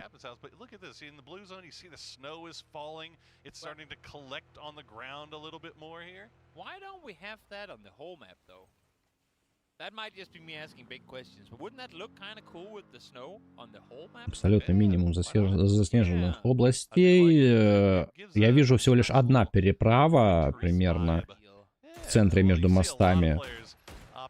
По воде заморожено. Там льды поставили. И все. Также, если посмотреть по малой карте, около Ясной Поляны есть переправка, около западнее Рожка, примерно в Бутьярде, 1, 2, 3, 4 целых переправы. Ну и, возможно, где-то там еще в Жаржополе что-то они сделали. Но в основном я не вижу. Вот небольшие заснеженные области. Сосед там пытается принять Минга как раз со своей позиции, достаточно ультимативно, но...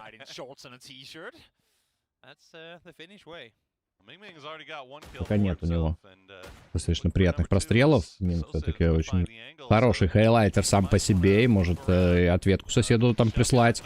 Зипьян в это время страдает от тайпа. Игрок T1 тоже пытается пресечь дальнейшую ротацию китайского игрока. Ой, как больно сейчас засейвился Зипьян. И сумеет ли он выбраться с этой позиции? Неизвестно. Здесь еще и двойка игроков. Так. Тоси Барри, это Тоси?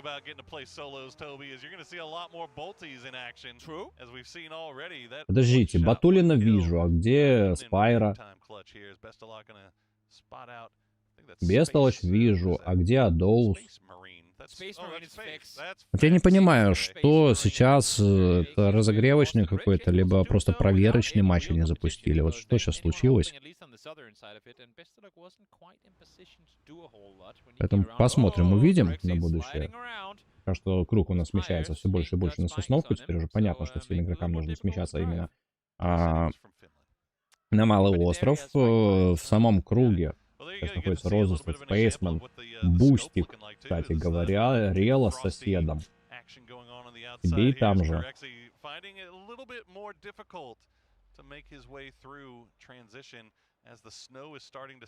Так, а Курекси опять перемещается к мосту. Опять он, наверное, пытается забраться на мост. А зачем уже?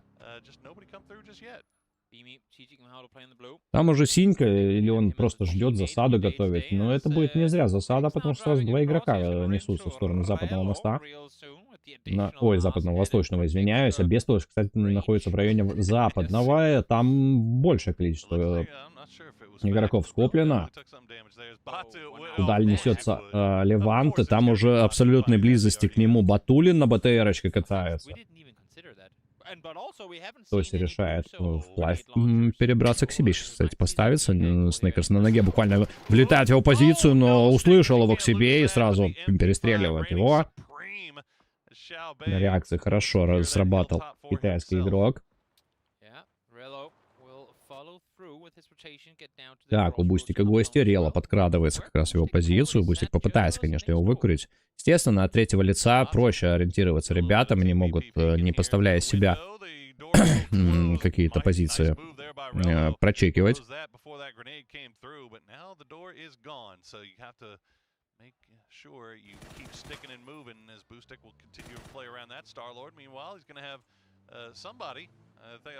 Дымится тачка у Старлорда, и тут Спейс. А Space Marine Face это кто у нас? Напомните, пожалуйста, кто такой Space Marine и Space Clan?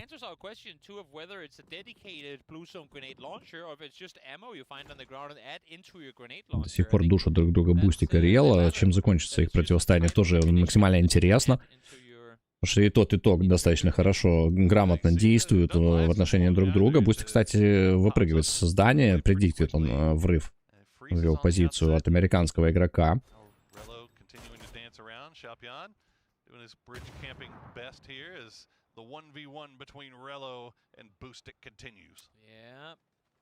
Yeah, I think for Relo right now being the one inside the building, kind of hoping that someone else would have engaged from outside, but now Boostic has made his way in as well.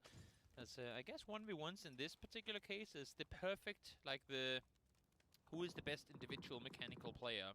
That's what will crown probably at the end of this tournament. Flashbang sent down, followed by a grenade. Господи, два душнила, да встретитесь вы уже на сковородках. Ё-моё, Рела с Бустиком все пытаются друг друга как-то подловить. Понятное дело, что сейчас у Бустика небольшое преимущество уже создано. Видит он перемещение американского игрока, но сам бы себя сейчас в угол не загнал. Молотов готовит Рела, раскидывает, но Бустик предиктит все это. Увидел перемещение Рела и все-таки справляется он с этим игроком. Хороший поинт заработал Бустик на этом душниле. Себе и тоже заканчивается от Шена. Сосед у нас перестреливает все-таки Минга.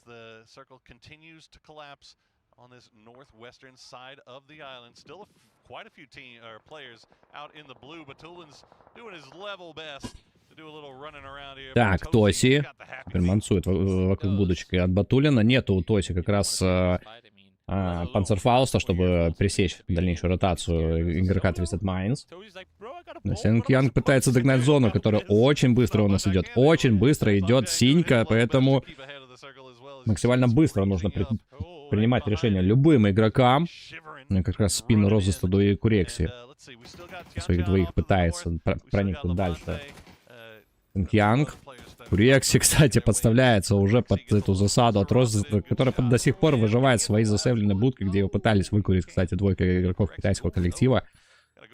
О, господи, Курекси сейчас будет, скорее всего, погибать, потому что на лоу хп он катается, не может найти себе какой-то граунд, где может засейвиться и отхиляться. Зона дальше уже у нас шифтует, уже на холмы Сосновки. Примерно между западным мостом и милитари бейсом будет окончание. Там уже Иглтон, кстати, в самом центре. Дропчик ему на голову чуть ли не упал. Леванты пытается проникнуть дальше, но очень долго ему еще идти. Тем более игрок Азла прямо перед ним также присутствует. А Тиглтон, кстати, известен. Тоси пытается он, конечно, снять игрока в самом центре круга. К нему Банни уже. А кто такой Банни? Господи, дали бы хотя бы, ну, я вижу мифы. Банни это кто-то из мифов. Это, возможно, Кис, возможно, еще кто-то, возможно, Скапи. Так, Тиглтон решает все-таки немножко переселиться, потому что сам видит, что открытое пространство, здесь очень сложно засейвиться в этой ситуации, и все-таки подставляется под Курекси, который сумел все-таки найти место, где можно произвести отхил. Без того, кстати, может сейчас погибнуть от Шена. Но вовремя он заметил перемещение китайского игрока, перестреливает его. В это время Сенг Янг до сих пор выживает. 12 аптеку Сенг Янга. Он может там еще посидеть немного, но не очень долго, кстати, на таком количестве аптечек.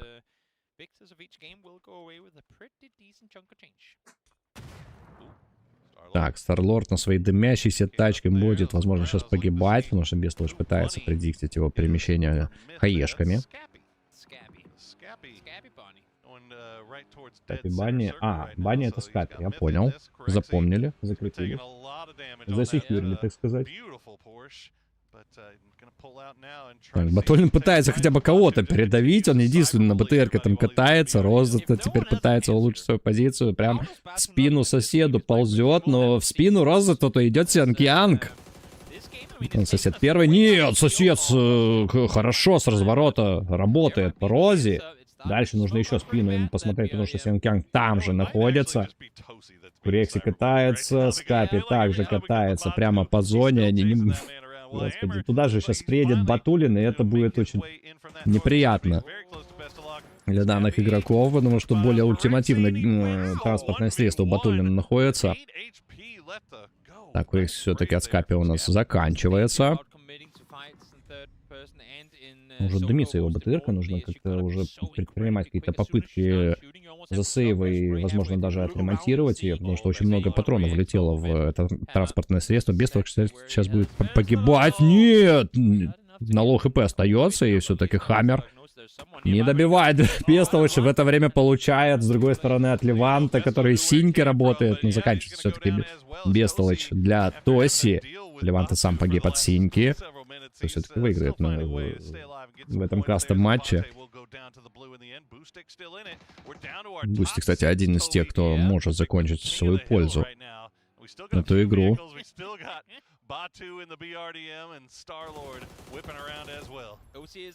Так, Тоси достается соседу. Еще один кильчик секьюрит. 5 киллов на соседе уже. Ничего себе, как работает игрок Нави.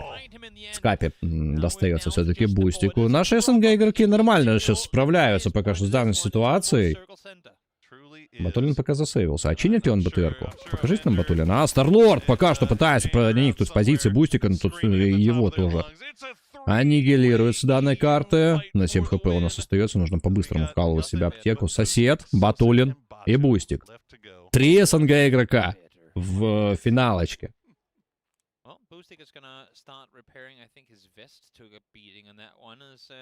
Не, у Батулина нету ремки, поэтому дымится до сих пор его БТРка, но есть еще определенное количество хелспоинтов в ней, поэтому будет он пытаться жить до самого конца. Ну а в это время пытаются теперь душить друг друга и Бустик и сосед.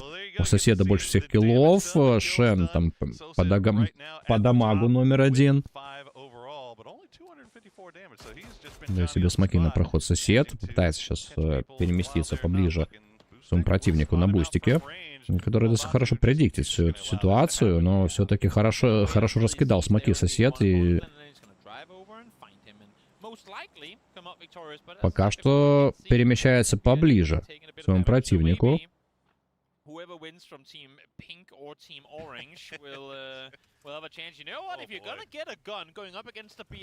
Дропчик улетает сосед, ультимативный ганчик себе имеет, Батулину нужно перемещаться, нужно переезжать. А теперь уже сосед в более приятной позиции по отношению к двум остальным игрокам, он находится единственный в белом круге. Бустику, соответственно, нужно предпринимать какие-то попытки спуска в его граунд, что он и делает, также свои смоки раскидывает, пытаясь все-таки найти голову своего противника на соседе. Батулин до сих пор сидит на БТРочке тоже. Просто сидит, он даже не катается. И найден был все-таки сосед. Бустик отлично справляется с еще одним игроком. Ну и теперь ПВП. Бустик, Батулин. А на сковородках будет? Ребят, давайте на сковородках, а? Так, дымится уже очень сильно. Транспортное средство. Батуту нужно предиктить все это и выбегать из БТРки, который хочет не хочет будет взрываться рано или поздно.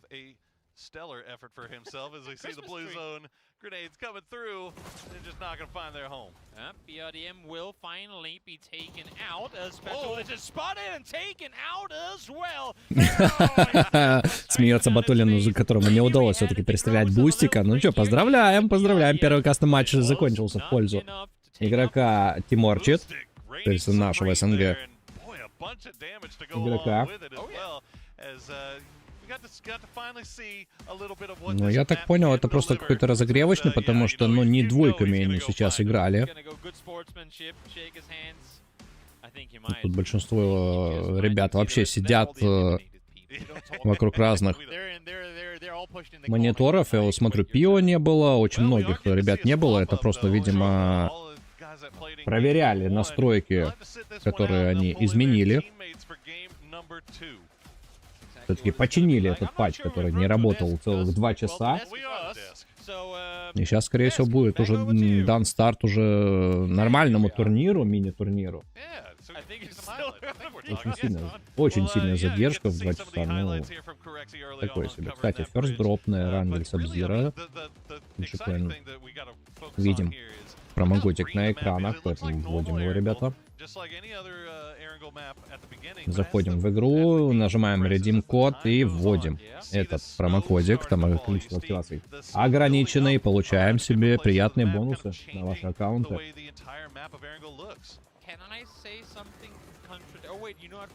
Так, ну что, небольшой перерывчик у нас есть, поэтому скоро продолжим.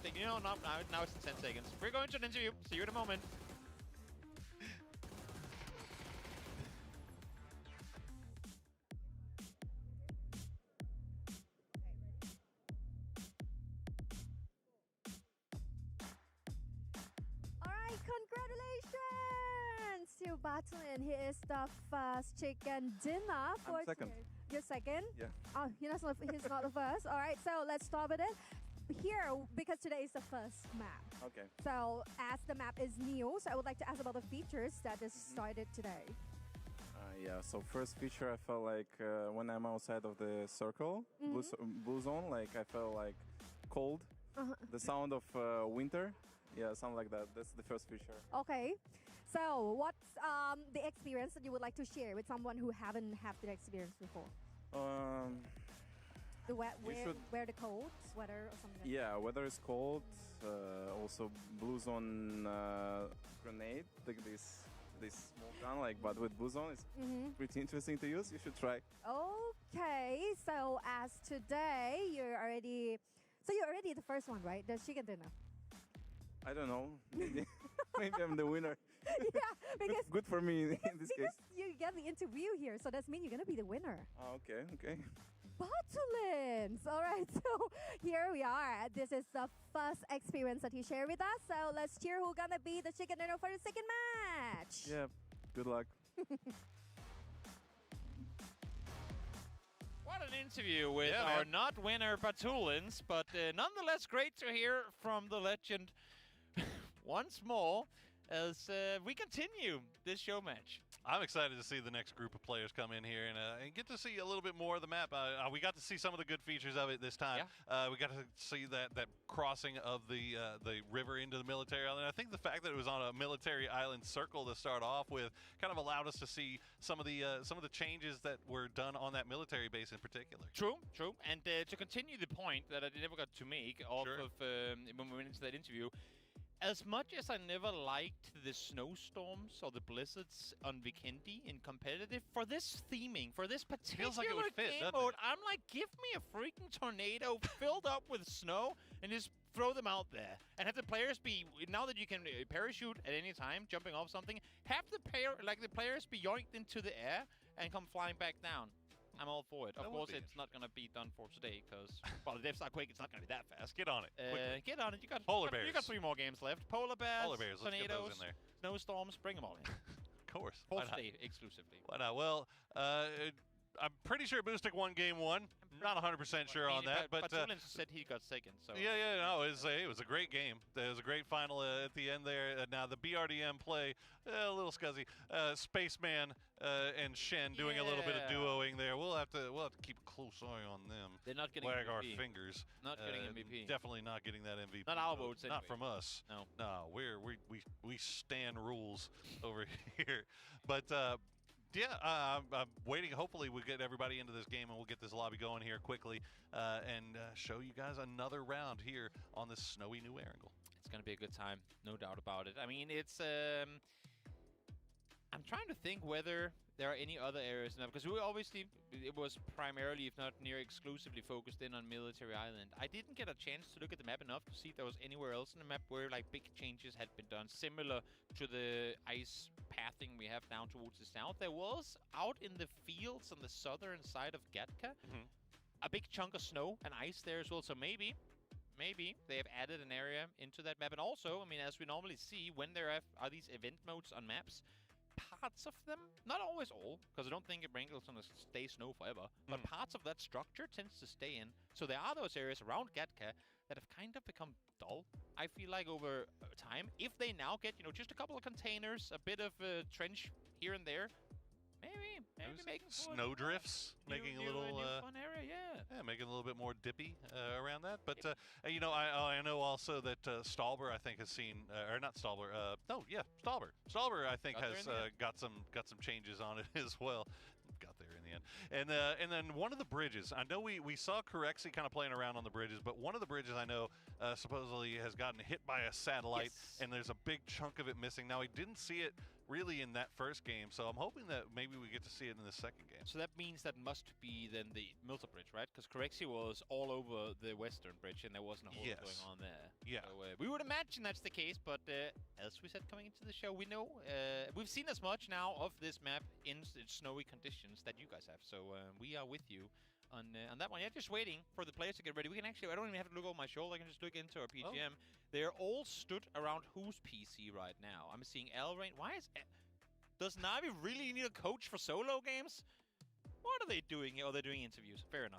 Fair enough. It's a Hikatory interview. Yeah. You gotta have your social media present in these type moments. There's the players still walking around, getting ready for match 2, and I'm curious to see who's gonna field the lobby, because again, you're only allowed to play twice.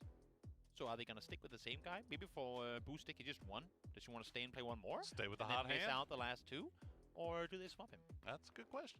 These are the decisions that you need a coach like Alrain there to help you make. Я так понимаю, это был все-таки кастом-матч проверочный, и турнир еще не начался. Вот, потому что я смотрю, там огромное скопление ребят, в том числе играющих, которые просто ждут старта, ждут отмашки, и в то времени мы все-таки начнем, но... То, что вот эта недостаточная подготовленность организаторов, это уже сказывается на всех абсолютно, и на игроках, и на вас, зрителях, и на мне в том числе. Просто так сидим уже очень много времени, очень долго. We had the whole debate of should it be easier being out in the blue looking in than spotting a player outside blue. They made some gradient changes to the way the blue looked, both outside looking in and inside looking out. Maybe if there's a factor in that it's harder to look into the circle, but you're kind of rewarded for being inside circle looking out. If that's a factor as well, of course, that's going to be a pretty big deal. But outside of that... and then I also wonder if it's because we saw like how the changes kind of go progressively as the game goes on, right? So like later circles, obviously a little bit more snowy, a little bit more damage is getting done, and a little bit more of those. Так, ну что ж, ждем все-таки старта, ждем начала. То, что уже запустили игроков на прогревочные, это уже хорошее ознаменование, поэтому совсем в ближайшее время будем начинать, как говорится, поэтому еще одна небольшая рекламно-музыкальная, и скоро мы продолжаем. If my short-term memory serves me correct, but obviously if it does, and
До сих пор у нас продолжается бодрое стояло. Смотрю, половина игроков до сих пор в своих телефонах залипает. И непонятно, что ждать от этого рофла турнира. Hello My Bet, видели наконец-то его за компьютером. Что-то он там тебе настраивает, готовится. Возможно, сейчас еще один какой-то погревочный будет, еще что-то. О, господи, организаторы просто на полных уверенностях.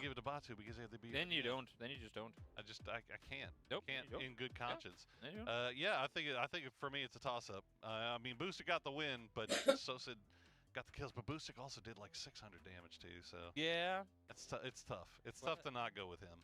Are they agreeing on the wait? So so if Michael is playing, then I shouldn't be playing. That's what Spiro is saying, walking back over to his group. Like, okay, so if he's out. RBN and the boys, not seeming in a hurry. Not the cameras on them, maybe they will be. Gunner also sitting here, getting ready for the games to come. Trying to be supportive of Sparking, who was, I mean, as much as I like to think of him as one of the best mechanical players out of all of Americas, he barely even hit the ground. Так, ну насколько я вижу, так как команды уже садятся на свои игровые места потихоньку, то что-то у нас уже ждет. Какое-то знаменование будет. В ближайшее время, да, дают нам еще один ивент-матч. Что на этот раз? —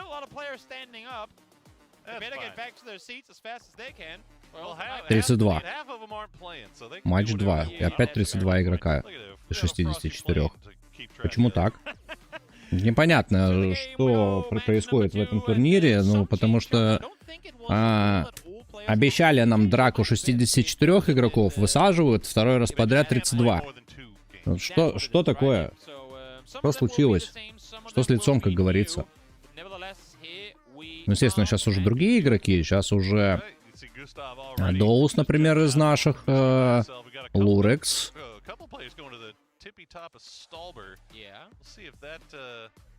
Смотрю, в центр вылетает огромное количество игроков, в том числе Example, Хакатори, там же December, Пио чуть поодаль от них в сторону гадки вылетает. Жаржополь будет заниматься Спайром, Майклом. Примерно в госпиталь будет вылетать игрок Винардай. Project — это, скорее всего, Hello My Bet, насколько я понял. Хаймас и Тандерс предиктят в северной зоне. Это шутинг рейндж и северный соответственно. Густав, кстати, единственный в камешках, достаточно далеко от всех своих ближайших преследователей. Шримзи вообще улетает, видимо, будет брать тачку и в район Приморска лететь. Круг северный, кстати. Хаймас, Тандерс, Розест, это Доус, Рекс. Нас угадывает с этим вылетом Пио. Интересно посмотреть, как он будет себя чувствовать в этом кастом-лобби, так сказать. Еще раз скажу, по карте я не вижу никаких именно больших изменений. Да, появились какие-то шейдеры на картах, плюс в некоторых моментах где-то засыпано снегом, но не полностью. Так как обещают Сабзира, ну почему бы не сделали полностью белый Эрангель. Так, глаз тут теперь уже пытается пресечь дальнейшую ротацию Лурекса, пока не залетает у него прострелы. Игрок Азла как раз, которые феерично у нас завершили по свои 2 последних дня, игровых дня своей группы.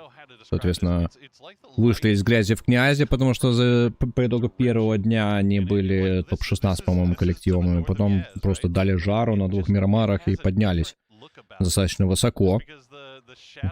В основном за счет, конечно, другого игрока Азла. Это был Red Zone.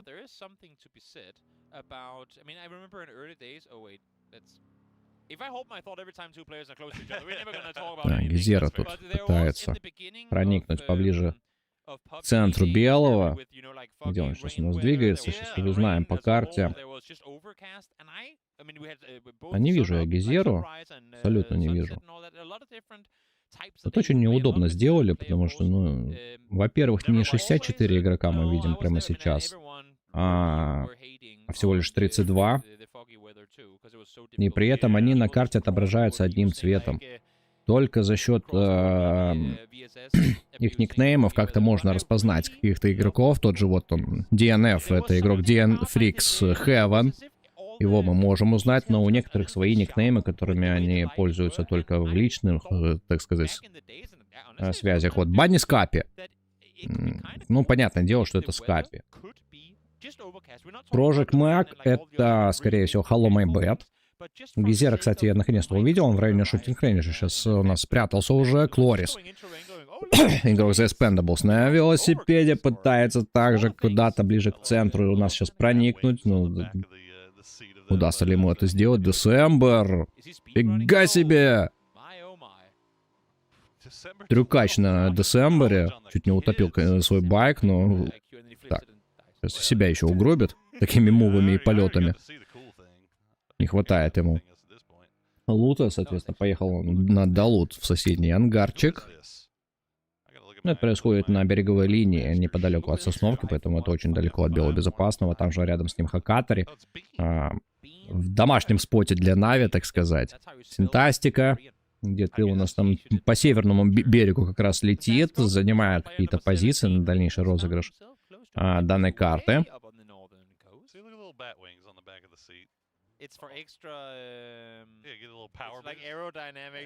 Но я не понимаю, что все-таки происходит именно в этом турнире, потому что вроде нам обещали турнир 64 игроков, то есть это должны быть 32 команды, а я смотрю, и имеется 32 команды, но всего лишь 32 alive. Не все участвуют. Видимо, какой-то пересмотр правил будет у организаторов. Это еще, кстати, неизвестно, что будет. Вот. Hey, and cheer for Lando. Lando came and watched PUBG while we were in at EWC. You say watched Lando Norris? For those guys who don't know, very famous Formula Sovereign. Sovereign — это кто вообще? Кто такой Sovereign? During COVID in particular, where obviously the racers couldn't really go out and race, he was playing PUBG, like streaming PUBG very often. Лидер как раз пытается предотвратить эту ротацию. Сейчас начнется у них стычка. А теперь уже не стычка, а именно Душнилова.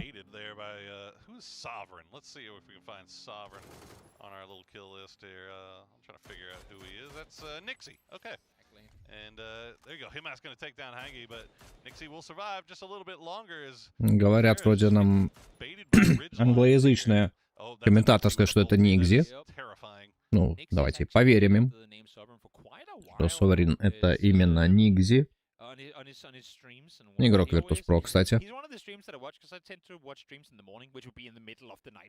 Ну, соответственно, Нигзи понимает весь расклад на этой зоне. Эту зону Virtus.pro достаточно шикарно отыгрывают всегда.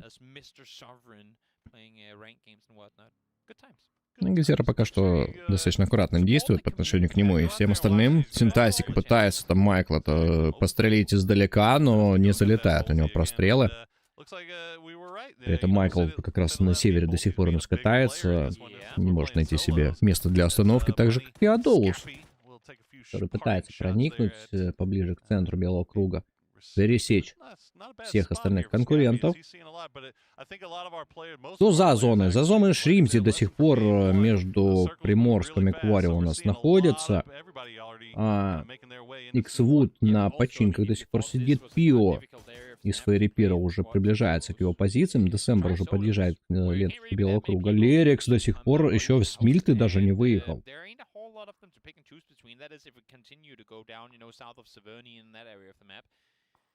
You're very much out in the open, and this is what's going to happen if you stay out there. Eventually, those bolts will connect. They will.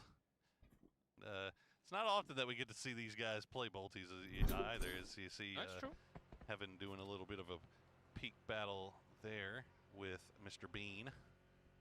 It's December 12th, making his way up from the south side. Just be passing Boatyard. О, извиняюсь, ребят. Еще раз извиняюсь. Так, как раз показывают Хакатори, который только сейчас подъезжает к позициям паркинга Экземпла и Рекса, которые на северной береговой линии уже у нас и на холмах шутинг рейнджа, соответственно, расположились. Но я вижу уже, насколько быстро несется зона, поэтому действительно она убыстренная. Так, новогодняя коробочка падает сейчас на голову Хакатари, а там же Десембер рядом, поэтому будет, возможно, даже драка этих двух игроков за этот лут.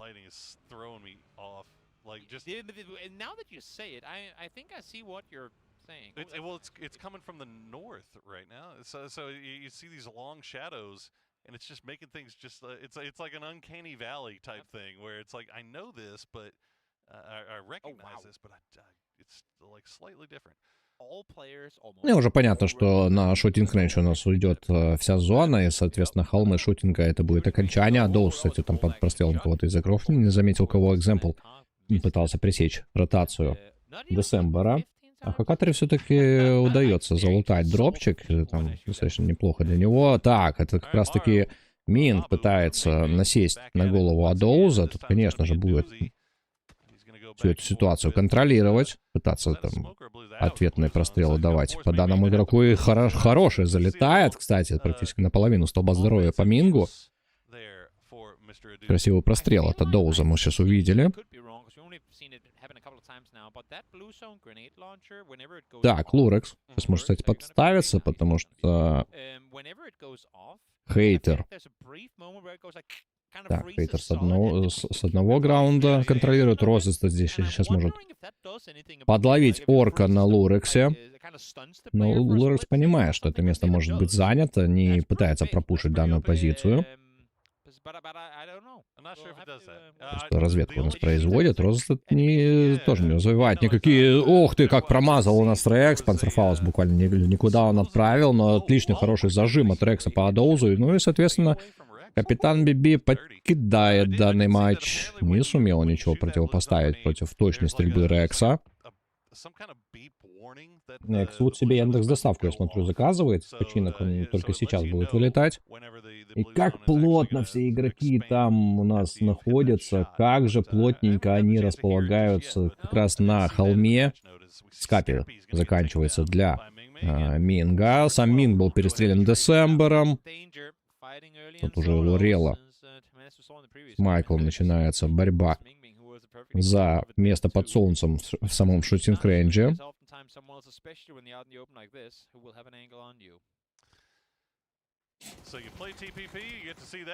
Так. Игрок Петрика Роуд, еще один Минг. У нас перестреливает все-таки Лурекс, и не сумел он справиться с китайским игроком. И, соответственно, покидает этот матч.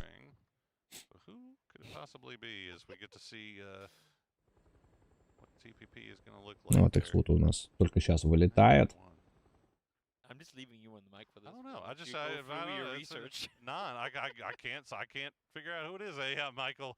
Ребят, дайте обратную связь. Вам интересно смотреть на эти события или нет? Сразу два купола раскрывает Рела под Майкла. Тут, естественно, доджит весь этот раскид своего противника. Ну и пошел уже теперь с Панцерфаустом на перевес Рела. Будет пытаться все-таки Майкла вырубать с этого ультимативного гана. Хорошо прилетает на лоу хп. Майкл у нас оказывается. И все-таки Рела додушивает своего противника. В прошлый раз он не справился с бустиком, но в этот раз немножко лучше сыграл против игрока копенгагенских волков Майкла. Так, Густав тут все-таки подставляется сразу под двух игроков, под Минга и Тандерса. И Тандерсу достается этот кильчик. Нигзи сейчас тоже будет погибать под Десембером. Самому Десемберу тоже не очень приятно сидеть под прострелами Эксвуда. Как раз он находится. Эксвуд уже успел приземлиться примерно на точку. А нынешнего белого Гизера, кстати, закончился для Рекса. Отлично хаешку под ноги закинул игрок ФН Паншон. Вот. Игрока коллектива бразильского.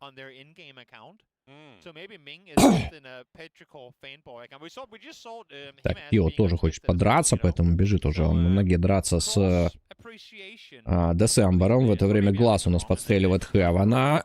А Десембер все-таки не прочитал свою спину. И Пио еще один кильчик лутает. Тут Минг упал от Эксвуда. Клорис перестреливает с паркинга. Сразу на нескольких фронтах у нас ведется борьба. Много игроков до сих пор у нас находится за пределом белого. Я не понимаю, вот... Ген 5151, это что за игрок такой? Будем изучать, конечно, все это действие.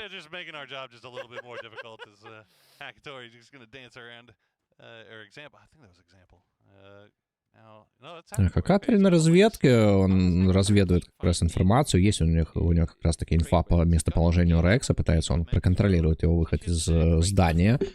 Конечно же, не подставляется. Понятное дело, что от третьего лица прятаться намного легче.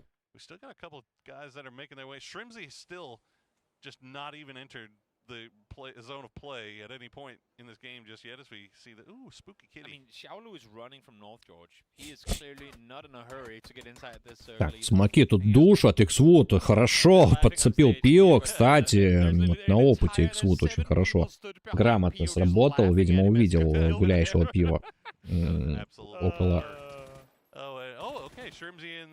этого смока и в итоге сумел его додушить до конца. Вот Клорис теперь уже у нас. Динжи 51-51. Это Бин, вроде как говорят, будем знать.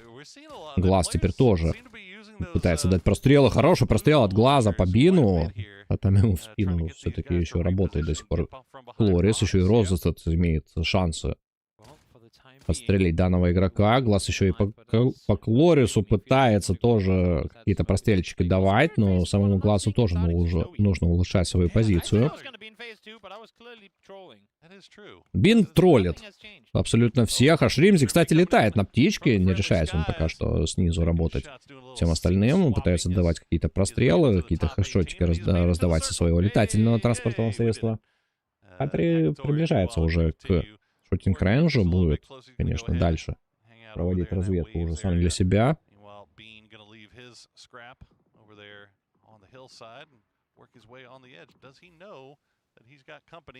Розистед до сих пор сидит в своей будке, засейвленный. Шримзи получает прострелы от Рекса как раз по своей птичке, но до сих пор продолжает держать свое, как говорится, и сверху пытаться работать по всем переезжающим игрокам.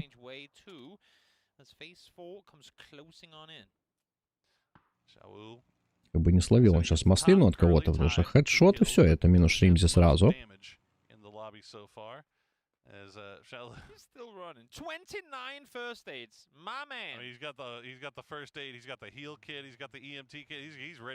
Так, крутой пике у нас от Глаза.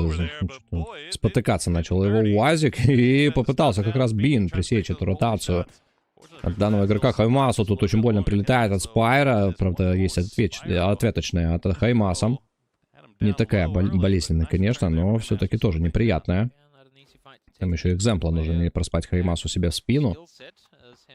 Как раз между двух огней находится он, между двух СНГ игроков. Клорису очень больно от Рекса прилетает. Как же он хорошо работает со своего здания. Шримзи все-таки присел примерно в позиции Клориса. Теперь тоже может пострадать немножко. По Спайра ведется огонь хаешками.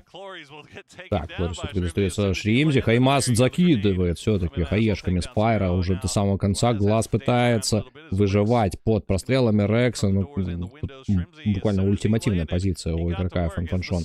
Относительно данного игрока Шримзи еще одного хаешкой там сбривает. Абсолютно освобождает границы шутинг-рейнджа для себя. Для себя одного, так сказать. So he got the 5 kills, but Boostic had about 600 damage, and he might have tied it with that final kill onto Batu. I'm not 100% sure, so we'll keep track of that as. Люокса. Это 2х Лю. Я понял. Это 2х Лю. Тоже будем знать.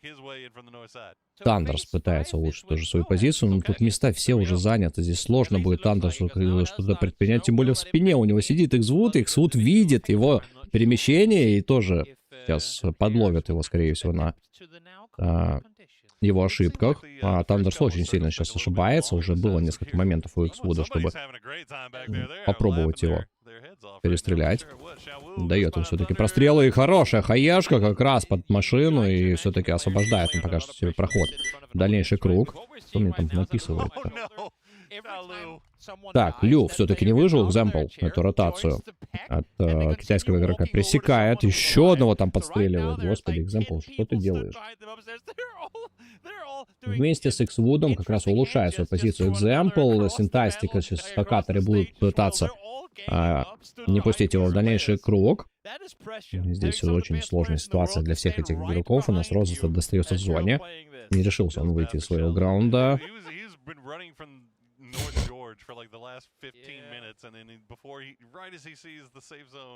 Так, экземпл, синтастика, хакаторы. Битва 3 у нас на западе зоны. Всем нужно улучшать свои позиции. Синтастика уже поехал, экземпл предикты все это. Пытается его перестрелять. Также позиция хакаторы должна быть известна экземплу. Или нечитаемо пока что действует хакаторы. Тут еще и хейтер. Стиванов тоже может дать какие-то прострелы по данным игрокам. И как раз под экземпл перемещается хейтер. Пока синтастика пытается пропушить Рела. Бин все-таки он заканчивается для Лерикса. Так, не очень хорошо начал Рела активничать против синтастика, но сумел все-таки его перестрелять на обманочке. Что будет у нас творить хакатори? Вот интересно. Экземпл, кстати, погиб. То ли от рук хакатори, то ли от хейтера. Проект Маккан. Опять же, такое ощущение, что это Hello My Bad. Лерикс словил все-таки маслину от Шримзи. Покидает он тоже этот матч. У хейтера позиция тоже не очень хорошая. Хакатори может как раз подловить его на этом перемещении. Плюс там еще и... сразу между двух огней становится он. Хакатори тоже пытается позицию относительно игрока T1 занять, но у хакатори самая небезопасная позиция. Закидывается все-таки молотов под хейтера и будет сгорать он. Нет, все-таки. Хорошо вкалывает в себя аптеку. У хакатори тоже очень больно. Еще один молик прилетает. Хакатори понимает, что в спине у него также игрок находится. Пытается его тоже как-то подловить на его ошибках. Остается 5 игроков у нас на финалочку, в том числе и Шримзи, который будет сейчас пытаться выкуривать Hello My Bad своей хаешкой. И какую хорошую, классную хаешку натренировал у нас Шримзи. Свечкой буквально запихивает, под ноги кладет. Так, что у нас из СНГ остается на финалочку? Это только хакатори. Рела Америка, Шримзи Америка и кто там еще? Рекс. Это Корея. Здесь не очень хорошая позиция у хакатори. Все-таки Рекс насидел себе достаточно неплохо. Ну как насидел? Он хорошо играл, достаточно активно, раскидывал, так же как и Шримзи. У него достаточно много кильчиков.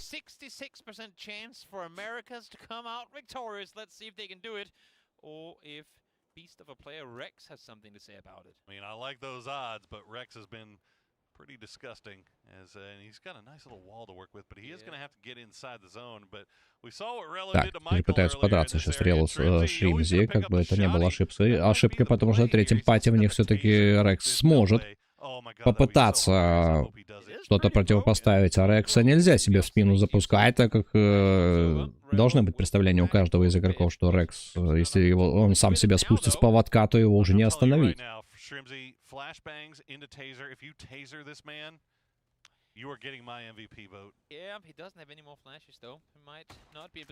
Так, ну начинается уже активное действие. Шримзи пытается с обреза как-то работать, с дитгана точнее, по Рело.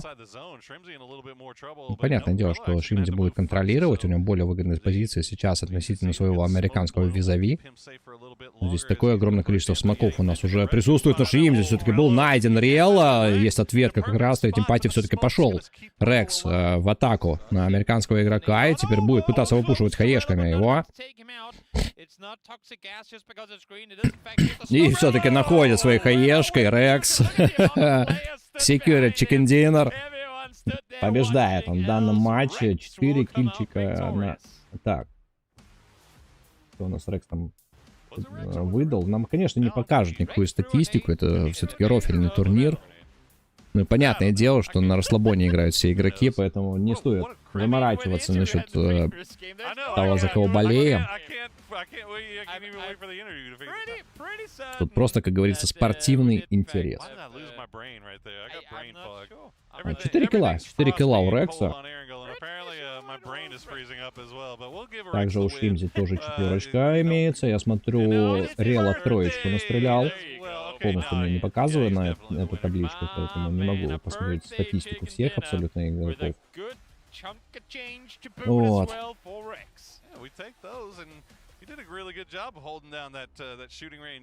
Building there on the south side, or the north side rather, of the shooting range itself. And you know what? Still though, Rello, what a performance from him fighting from inside shooting range. Definitely not easy to do so either. With the perspective, with the Мне до сих пор, кстати, неизвестно, как проводится именно подсчет очков, учитывая то, что они запускают в лобби всего лишь 32 команды. 32 игрока, точнее.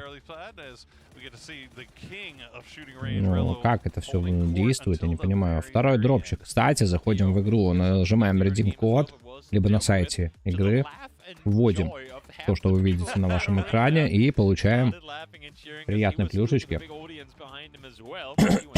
Так, а у нас следующее лобби, я смотрю, по второй карте у нас готовится. Там немножечко показывают нам, кто будет. Эскалузи, Старлорд, Салют, Хайсаки, Нань, Снейкерс, Дифекс, Тоси, Батулин, Пердикерти, Бестолочь, Шем, Тракен, Танву, Сосед, РБН, Спейсман. Да, почему-то только 32 игрока в лобби. Капец просто, не понимаю. Not a whole lot you can do about that when he, I mean, he pretty much lined up with the top of his helmet over the top of the smoke. Короче, из тех, что я вижу прямо сейчас, СНГ представители следующего матча, это Сосед, это Дифекс, это Батулин, это Бестолочь. И пока что все. Пока что я никого больше не вижу из наших ребят.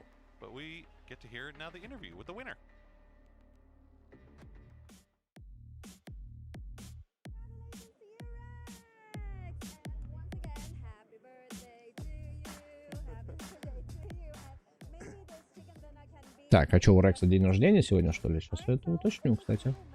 Сейчас я уточню. Весь этот моментик.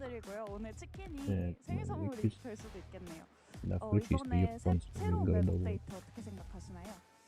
일단 한 판밖에 안 해봤지만 좀 색감적인 부분이나 지형 지물이나 그런 게 좀 더 좋아진 것 같아서 Birthdays сегодня у нас 4 декабря.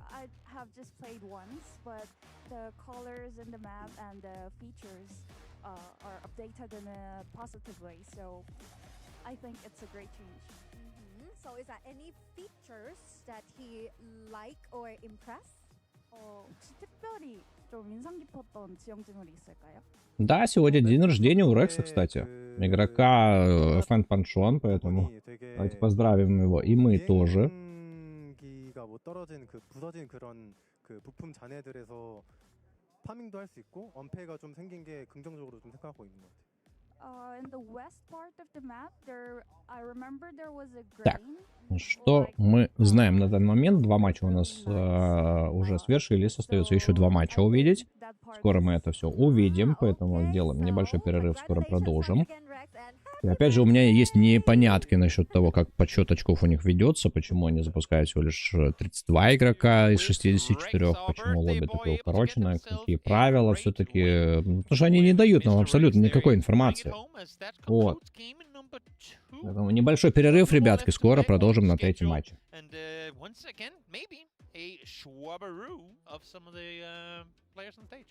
Yep, well, before we do that, we are going to take a quick break. Don't worry, guys. We're going to come right back, and we'll get right back into those final 2 games of the day. So don't go anywhere. We'll be right back.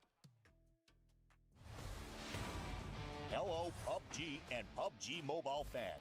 Thanks to your passionate, unwavering support, we've been able to grow tremendously on the battlegrounds of PUBG and PUBG Mobile. To give back to our fans, even in a small way, and to present you with a brand new experience of the #1 Battle Royale. We are bringing together PUBG and PUBG Mobile and uniting them under one stage, PUBG United, launching in 2025. PUBG United's journey begins in Siam District, Bangkok, where the tournament will be held this November. Around Siam Paragon and across the city, you'll discover PUBG experiences that you can't take your eyes off. You can also experience the PUBG United Fan Zone, where you will find booths dedicated to PUBG and PGC, as well as PUBG Mobile and PMGC. There will also be special collaboration pop-ups with global brands. A variety of PUBG-themed events and hands-on activities are waiting for fans to enjoy to the fullest, so be ready. For online fans, a special website will open, bringing together every moment of PGC and PMGC so you can enjoy PUBG United anytime, anywhere. For the first time in esports history, PUBG Global Championship and PUBG Mobile Global Championship will unite on a single stage. Starting with a grand opening ceremony on a massive scale, each day brings new and exciting moments. With that energy building up, the intense grand finals of PGC and PMGC will come together for the first time in history on one united stage. On this one-of-a-kind stage, the world's top players will battle in back-to-back grand finals, offering an experience like never before. One world, two champions, coming together in a truly historic moment. November 24th to December 14th in Bangkok, Thailand. Come and experience PUBG United to the fullest. We will continue striving to be a PUBG and PUBG Mobile that never stops working hard for our fans. Thank you.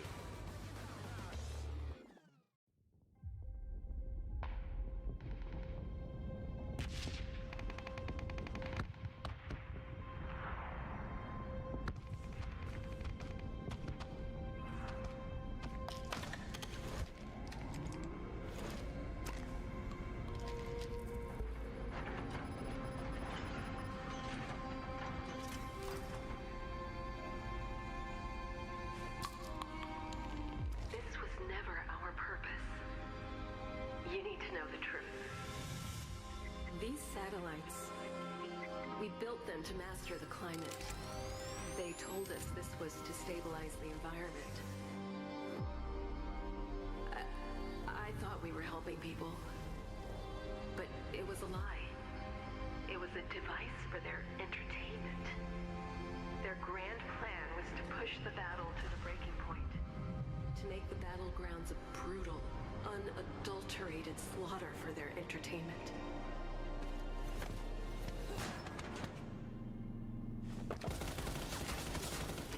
But something went wrong, and the satellites are going to start shattering over Erangel. I don't know how long we'll have, but the weather will turn feral, beyond control. Erangel won't be the same again. Someone has to stop it before it's too late. If anyone is listening, save Erangel. 2 matches in, we're halfway through the show match. And it was it's very, I mean, frosty. So well, that too. It's solos and it's very impactful very quickly, and then it's done. You know, it's one of those where he got a kill, and oh no, then he also got shot. Then So the fact that we have some players, I mean, like Sosa getting 5 kills, getting to survive for 10 seconds after you've just revealed your position and gotten a kill is incredibly difficult at this caliber play. So the few players that get multiple kills, good on you. You couldn't see, but I was clapping. It cut away right as I did. Yeah, but impressive. I wouldn't want to be a solo in this lobby, man. Oh, that's jumping into the deep end, and not only being in the deep end, but you're surrounded by the hungriest sharks in the sea. As we get to see some Ну of все, these guys. ребятки, сейчас начнется уже третий матч. Готовится у нас 32 игрока, как ни странно, а не 64. Видимо, Курекси нигде в это время отдыхает. Почему именно так? Опять же, много вопросов к этому мини-турниру. Густав отдает честь вам, именно вам, дорогие зрители.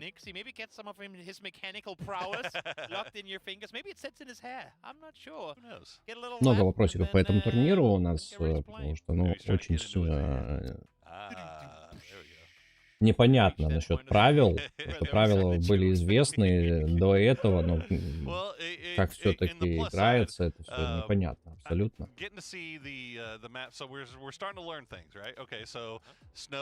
Starts C4, C5? Ish. At least it did there. Yeah. Короче, подготовительную часть организаторы нам просто обосрались. Ну, давайте впрямую буду говорить, обосрались организаторы. Во-первых, с очень долгой задержкой, во-вторых, с правилами не все понятно, в-третьих, почему 32, а не 64 игрока. The grenades themselves don't stick around too long, but they stick around long enough to try to force people out of cover, which is kind of what I think the whole point is, right? That's exactly it. That is exactly it. The players you can see here getting ready, or maybe already are ready. Oh, yep, there he goes. All right. Oh, he's getting subbed. Oh, yep. He's getting subbed. Oh, he's in the wrong chair. Benched. Like, wait, that. Oh, wait, this is not my computer. Just starts walking. That's why we have delays, guys. They get scrambled all the time. Nah, we can't throw that on them. Nah. They're chilling. Yeah, they're chilling. These guys have been great sports for throughout the whole day. As you can see, they're still smiling, they're still laughing, they're still having a good time, and still money on the line, man. Oh yeah. Still money on the line. Oh. As get to see Kiss. We'll see Kiss back in the game this time. Come to think of it. What's that? There's one team in this tournament we've barely mentioned at all. And that's because they have yet to participate in it. But full sense, I thought even if they only come in for the grand finals, maybe they'd be here for the show match too. But actually, no, I'm not seeing any full sense players in this sheet. We already have 32. So, well, I mean, that is true, but yeah.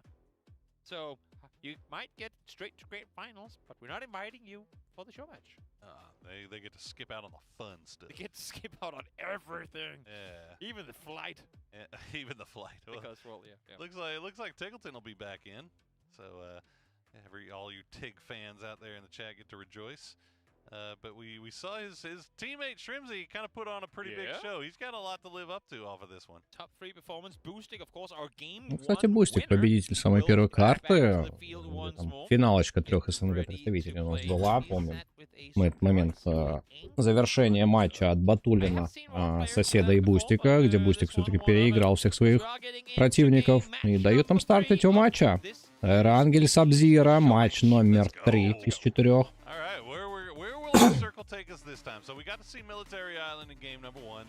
Так, мы смотрим самолет вертикальный из Северного в Сосновку. Туда будут наши ребятушки вылетать в первую очередь. И, соответственно, все представители разных коллективов. Тентян, Спейсман, Флаки в сторону Северного, Шен туда же в шутинг рейндж, Хайсаки, Дифекс примерно в районе Рожка. Батулин, скорее всего, полетит в свою любимую школу. Даже, кстати, огромное количество ребят вылетают, поэтому у Батулина будет соседство с некоторыми игроками. Посмотрим, как будет происходить событие. На данной карте единственный игрок, который предиктит Сосновку, это Кракен. Коллектив Фурия, напомню. Бустик, Бестолочь и Ксибей, кстати, летят в одну степь. Примерно в Фейри Пир направляются все эти 3 парашюта. Канву. В одиночку, Нагатку, Пёрди Кёртис, Леванта. Кстати, очень интересно будет противостояние в южной части Жаржополя. В северной, соответственно, тоже 2 игрока, 2 парашюта. Видим Старлорд и Сянг Янг. Не, у Батулина не будет соседей, все остальные дальше улетают. Это и Скайлузия, Снейкерс, Аскоп. А кто такой Аскоп? Игрок Е-арены. Аскоп, вот кто это?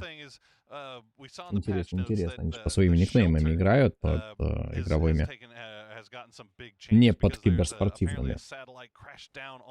Went through and is inside the shelter. So I haven't seen anybody stop down and loot around there, but it looks like we've got a couple of people kind of working around in that area, but no. Пока что потихоньку лутается команда. Круг, кстати, центральный. Некоторые его части находятся на северных районах. Даже до северного добивает данный кружочек достаточно большой к себе. Кстати, если Бустик очень быстро залутается, может попробовать пресечь эту ротацию. Но к себе пока что Дает свой скин байку и на Дукате уезжает с позиции бустика. Сворована, как говорится, шалость удалась. Снейкерс с эскалузией там драйв-бая сейчас друг друга будут, игроки Волков и тайского коллектива Шарп. Тут у Снейкерс отличная позиция, пока что не пристреливает своего противника на эскалузе, отгоняет от своей позиции. Соответственно, на УАЗике больше сейва он имеет в отношении баги тайского игрока.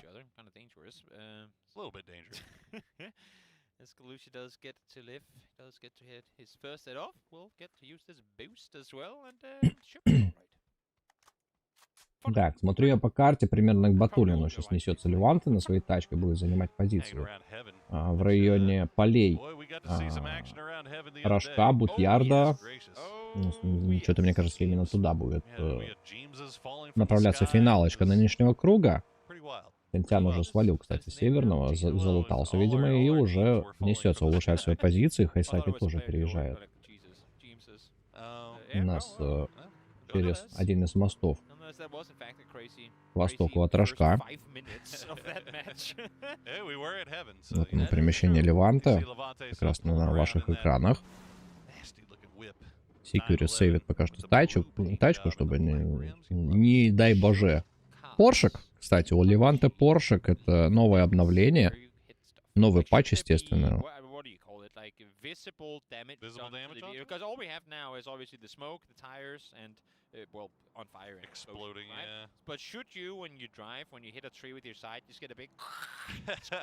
Так, кстати, к Батулину в гости приезжает Кис. Это очень интересное противостояние будет игроков Made in Thailand и Twisted Minds. Батулину, соответственно, разукрашенный УАЗик. Перевернул свою тачку все-таки Тянь-Тян, не справился с управлением примерно в полях контейнеров Жаржополя, но благо там нет никого рядом, поэтому пока что живет Тянь-Тян. Удачно он все-таки переворачивается. Я смотрю, ребята, вам не очень интересно смотреть. Обратную связь вы не хотите оставлять в чате. Так, есть первые у нас кильчики. Танву у нас поставился под Иглтона.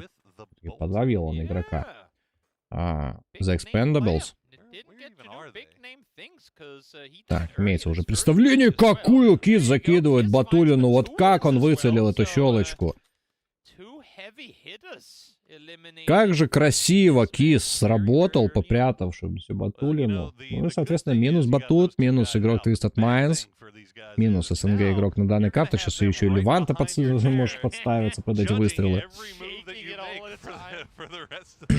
Так, Аскоп, ну, Аскоп, возможно, Джейкоб. Я так думаю, что это Джейкоб. Игрок E-арены. В это время Тиглтон в районе гадки тоже пытается нащупать проезды к дропчику. Там рядом как раз Тянь-Тян переезжает. Нашел он себе новое транспортное средство. На этот раз байк, который переворачивать уже можно хоть 100 миллионов раз. Главное не убиться на нем.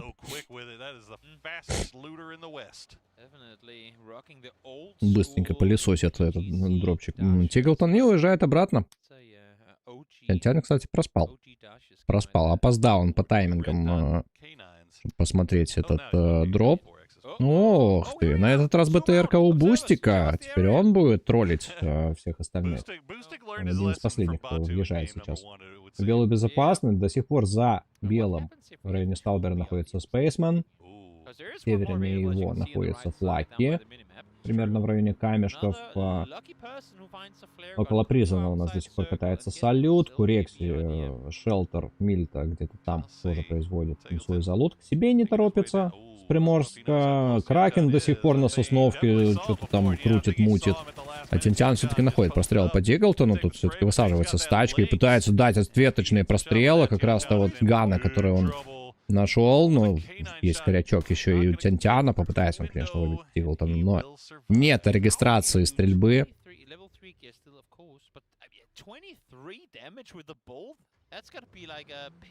Ну и разъезжаются пока что во свояси игроки. Тянь-Тян Диглтона. Тем временем Space Marine Space Marine, как я понял, это фекс. I think that was it. See, I mean, you know what? I'm Пытался not gonna посидеть say одного quote из what it was a said, but very многих long игроков. conversation, a big argument. Старлорд, they accomplished with кстати, that тоже conversation на and переезде how только сейчас much they подъезжает к ленточке remained Белого круга. С запада undecided. действует он. They Пока что в there was a районе lot of weird госпиталя. things, Там рядом being Тиглтон, там рядом Тянтян, поэтому у Старлорда не очень приятная ситуация может возникнуть в дальнейшем перемещении. Если даже мимо одного он проедет, дальше он встретит приемочку от второго игрока. But, bro, if you got stuck by 100 Есть уже прострел Старлорда, кстати, по Тянтяну, тот сам подставляется под это драйвбай от корейского игрока. А драйвбай у корейцев достаточно сильные.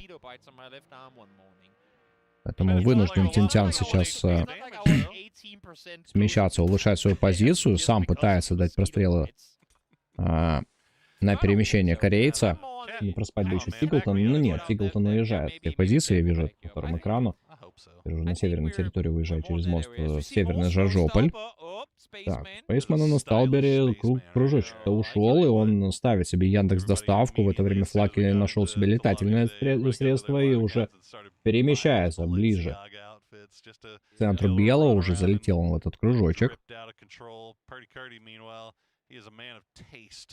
And style rather than fashion. and therefore he wears. Exactly, dinosaur costume. It's just as everyone knows. Yep. Let's see. We do have a few guys still out in the blue zone too. Yeah, we go. Так, а не будет, кстати, финалочки на полях школы. Немножечко потроллили организаторы. Круг смещается на северной территории, а там практически никого нет. Там Шен, там Флаки, там Тиглтон. Все, там всего лишь 3 игрока на данный момент находятся. Все остальные на юге. Это будет тотальная ротация сейчас всех игроков. И абсолютно все сейчас будут страдать на дальнейшем перемещении. Всем нужно смещаться на север. В том числе и Бустику, который сейчас на БТРке тоже пытается проехать в более безопасной позиции для себя.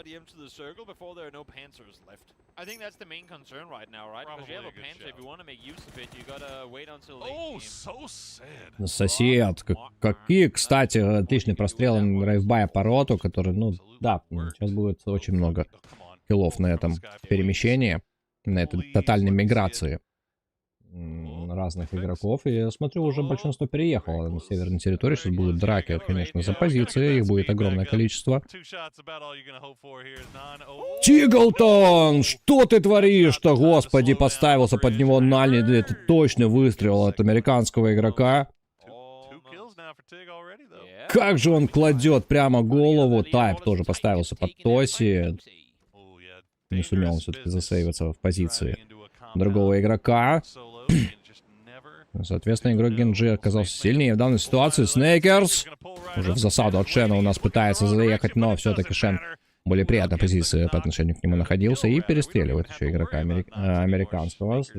Китаец немножко получше играет в данной ситуации именно. Скелузия, кстати, может сейчас подловить Хайсаки, но нет, делает это сосед. И если теперь у Скелузии возможность разведать позиции соседа и, возможно, дать ему тоже несколько прострельчиков.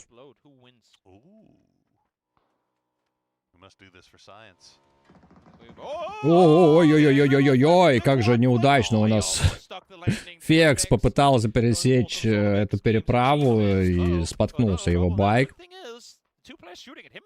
Пердикорти не может по нему так уж безопасно работать, по нему тоже ведет стрельба. И как же Фекс перестреливает на опыте все-таки своего противника, но сам падает все-таки от Тоси. Игрок Генджи дальше уже начинает фармить. Бусти, кстати, перестрелял РБНа.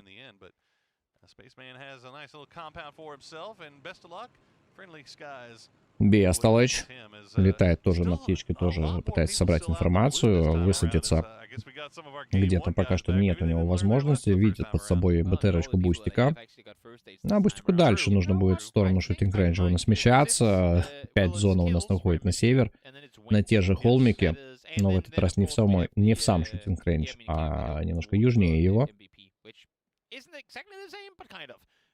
Most damage, most kills now, or most kills rather. But I gotta tell you, Boostic driving around in that BRDM, He did have 5 kills in the first game. Yeah. But you're not going to get a lot of those kills if you're just going to stick around in the BRDM, are you? We have an issue now. What's that? We have snow in phase 3. Oh. I no longer know when it Well, happens. it's out. So it's out in the blue zone. I think maybe the snow in the blue Так, zone. Киз засейвился у нас на востоке, но там на востоке из зоны будет еще огромное количество игроков в его позицию врываться. Это будет и Курекси, и Джейкоб, и, возможно, даже Кракен, который уже переселился в север. И только что был на состовке. Господи, Кракен как-то это быстро сделал. Эскалузия сейчас пострадает очень сильно от Сенкянга, однако ответная стрельба тоже не заставляет себя ждать, но падает он все-таки от более удачных позиций Сенкянга. Так, битва в воздухе у нас возникает. Флаки с бестолочью тоже видят друг друга.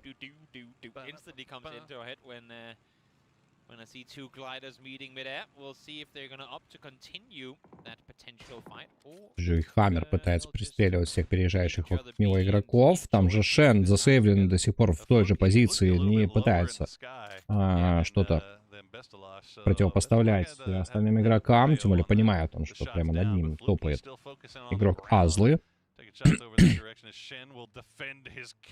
Просто разведку боем производит. Там из-за зоны его может салют перехватить. Там же баншот словит все-таки Шен. Если поставится очень сильно флаки. Какие прострелы сейчас по Сенкянгу. Примерно 3 столба здоровья он снимает у корейского игрока. Напомню, Сенкянг — это бывший игрок DN Freaks, но ныне играет в коллективе Байгапа вместе с Пио. Ну, Флаки, кстати, подловил Азлу. Кто это у нас был? Это был Хаммер.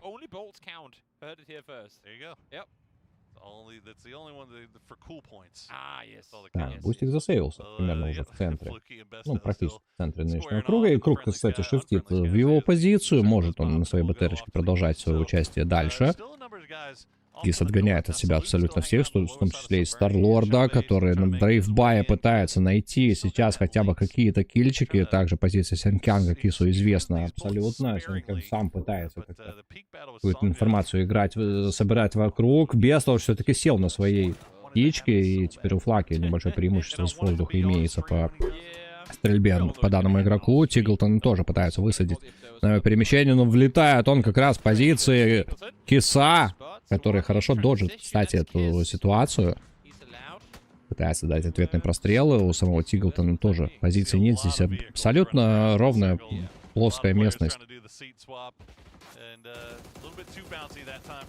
Так, у Флаки крутой пике. Кстати, Шен все-таки вынуждает его садиться. И садиться нужно будет очень быстро Флаки. Примерно позиция Кракена он будет подлетать.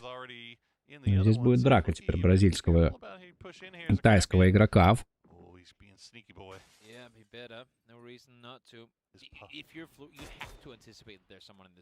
Так, Тиглтон теперь уже начинает страдать от Старлорда, от Джейкоба и от остальных. Буквально в центре он засейвился. Ну, блин, здесь такая сложная ситуация. Еще и Дифекс из своего кемпаунда может попробовать. Какие прострелы от Тиглтона, правда, не по адресу ведутся.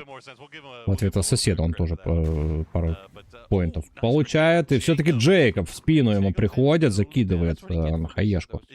Как раз в позицию американского игрока и вырубает его с этой карты.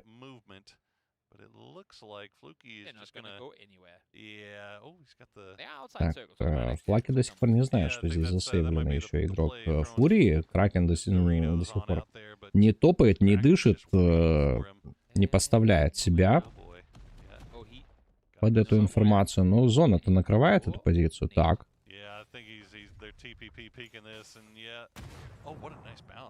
Это проверка или все-таки обнаружил себя Кракен?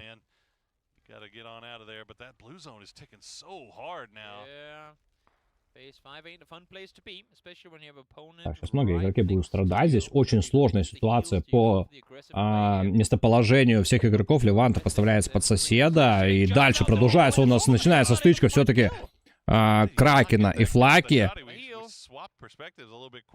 Как же сложно сейчас. Кракен, кстати, засейвился примерно в зоне, но ловит он маслину к себе. И следующий будет погибать, скорее всего, Флаки в этой же ситуации, в этой же позиции.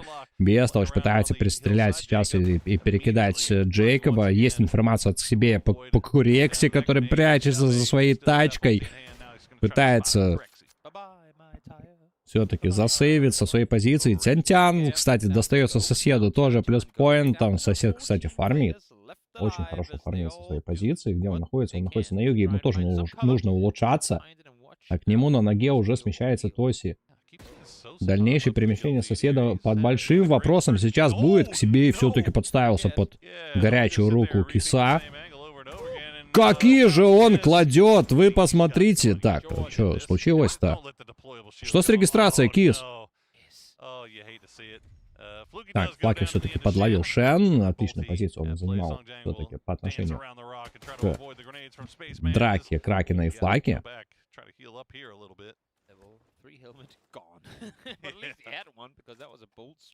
Так, ставит себе брустверы игроки. Спейсман подставился под Киса также. Ну, очень плохую себе позицию он имеет по отношению к тайскому игроку. Ну и очень мало моментов, где можно спрятаться в этой зоне. Очень плоские спуски, очень плоская карта в этом районе. И, соответственно, граундов нет почти. Нужно что-то придумывать всем остальным игрокам. Так, сосед. Сосед! Ну как же поздно ты начал работать, как же... Да и все-таки справляется. Сосед. Он чуть сам себе не поставил, еще и Тоси обнаружил на этом небезопасном месте, но все-таки вырубает сразу двух игроков. Это 5 киллов для соседа. Шен также будет поставляться под Сянг-Янга. Шену нужно улучшать свою позицию. Так же, как и Бестолочи. Тут у Дифекса, Бустика и соседа отличная ситуация, кстати. Сянг-Янг и Шен выясняют все-таки отношения за своими брустверами. Так, летит хаешка, но она сильно очень не долетит. А нет, стоп, долетает, но не сносит она абсолютно ноль. Столба здоровья, тут еще и Бустик пытается подловить Сянг-Янга со своей БТРки. Троллит он своими выходами. Какой прострел у Бустика, а завершить? Завершает Бустик данную ситуацию, очень классно. Поработал по игроку коллектива 4AM.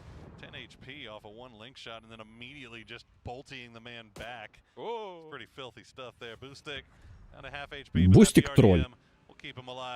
Бустик просто троллирует сейчас абсолютно всех. Он ненадолго выпрыгивает из БТР, дает пару выстрелов и убегает во свояси. Синканг все-таки пытался проникнуть в позиции Бустика, но здесь еще и сосед был. Тут оформляет еще один поинт на корейском игроке. И теперь уже расстреливает БТРку Бустика, который начинает уже дымиться. А ремочка-то есть у Бустика? Походу ремочка у Бустика нету, поэтому придется ему рано или поздно выпрыгивать из этого транспортного средства. Зона на Джейкоба. Тайский игрок все-таки в окружении 3 СНГ представителей, Бустика, соседа и Дифекса, пытается выживать. БТРочку все-таки взорвали у Буста. Очень сложная ситуация у него по отношению к соседу. Нужно еще и Джейкоба как-то перестрелять или перекидать хаешками.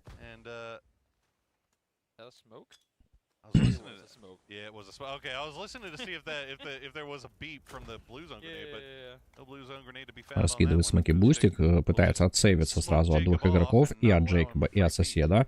Понятное дело, что он в окружении сейчас находится. Еще и Дифекс со своего кемпика видит эту ситуацию.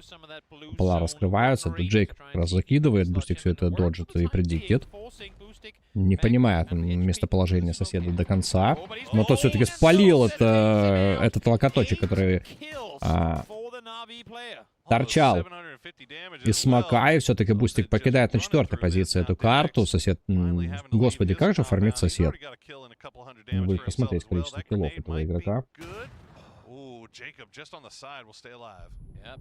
Так, Джейкоб пытается откидываться теперь против соседа, но тут сложная ситуация. Еще и Дифекс вышел со своего здания. И со своего кемпа все-таки заканчивает выступление соседа. Теперь ПВП за топчик. Дифекса и Джейкоба. Отлично, хаешка прямо под ноги. Но тут лоу хп остается. Не увидел Дифекс отход. Сейвится пока что Джейкоб, перебегает более сейвовую позицию для себя. Ну, соответственно, эта позиция в зоне у нас оказывается. Теперь самому нужно будет лететь на тайского игрока, сломя голову. Ran on that eastern side and actually got inside circle with it too, so really good timing, and not only the repositioning, but also knowing exactly where to go for it too, because Diffix, as you can see, has to creep further forward, has to get over this ridge line, And I don't think the first tree he's going to get to is actually inside circle either, so he needs to continue from there on, and Jacob, knowing this, is just going to wait. He does have a couple of smokes, though, so that'll start things off. He'll pop the first one. Jump peeking. Oh. Так, есть прострела по Джейкобу, спалился немножко Дификс, и Джейкоб все-таки сносит данного игрока, да. Смеются они, понимают, что очень веселая ситуация по отношению к Дификсу, но не смог он ничего противопоставить против засады от Джейкоба. Все-таки не увидел он через смоки отход тайского игрока и заканчивает данную карту на втором месте всего лишь. Let's see, who do we have so far? We've got Batu, we've got Rex, and now... No, not Batu. Boostic, Rex. Boostic, Rex. Batu. Everyone thought he won. He did, yeah. Well, yeah. But game. No, we have Boostic, we have Rex, and we have now got Jacob as well. Ну что ж, 3 из 4 игр у нас завершились. Остается нам увидеть одну карту, после которой узнаем все-таки, что там организаторы придумали, потому что у меня до сих пор нету вообще никакого представления, как они будут производить подсчет очков. В это время вы можете ввести третий промокодик, который видите на ваших экранах. PT3SS9N8LPHK. Ну и, соответственно, залутать для себя еще джекоины. Это хорошее преимущество для вас, как для игроков. Вот, этот кульбит от Space Marine, этот фикса. Он повеселил, кстати, нас этим моментом.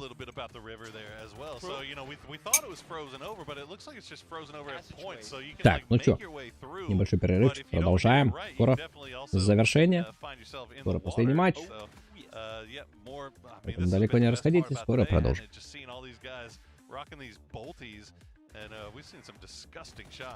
This making a bit of a comeback with the continuous nerves of the DMRs and competitive play, but here, of course, the vast majority of players opting to go for the single fire and being successful with it.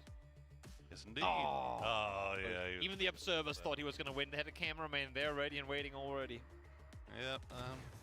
Don't mind me. I'm just writing down my MVP vote for that. Whoa. That is, well, we do have an interview with a winner now, so let's hop on over and hear what they have to say.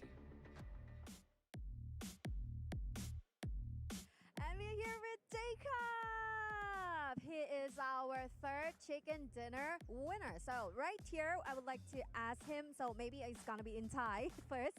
ถามก่อนเลยจ้ะในแมปใหม่นี้เนี่ยมีประสบการณ์อะไรใหม่ๆที่เราอยากจะบอกกับเพื่อนๆที่ยังไม่เคยเล่นบ้างไหมก็คิดว่าน่าเป็นระเบิดบูโซนครับผมเฮ้ยไม่ใช่ระเบิดปืนครับปืนเป็นปืนบูโซนที่อยากจะแชร์กับเพื่อนๆSo I just asked him about the experience that he would like to share to the fans. For those who haven't played this map before, it is the blue zone gun that you should try it. แล้วก็มีรู้สึกว่ามีฟีเจอร์อันไหนหรืออะไรที่เรารู้สึกประทับใจในแมปอันใหม่นี้ไหมก็คงคิดว่าเป็นสะพานที่แตกหักแล้วก็แบบหลุมอะไรเพิ่มเติมเยอะขึ้นครับผมโอเคเป็นที่เล่นครับโอเคนะคะ so I just asked him like is there any impressive thing or anything that he would like to notice or just share about. So the first thing is about the broken bridge and the second is about the hole on the road or something like that he impressive and he can remember about that. เอาล่ะแล้วสุดท้ายแมตช์4มีอะไรอยากจะพูดหน่อยไหมจ๊ะก็ฝากเชียร์พี่โฟด้วยครับผม โอเคนะคะ so for match 4 so please cheer for 4ก็ยังไงเป็นกำลังใจให้ด้วยนะจ๊ะ congratulations ยินดีด้วยจ้าขอบคุณครับ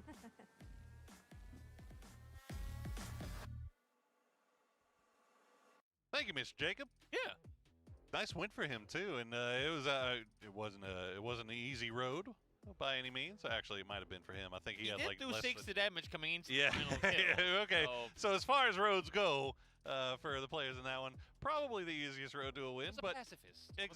Exactly, but he got the win against Diffix though. So we see PO still trying to figure things out here, and as we get all our players into the lobby for this final game of the day, we've got one more game winner to determine, one more MVP to award before we get to the end and we get to see who the overall MVP is, or the king of the hill, rather, will be.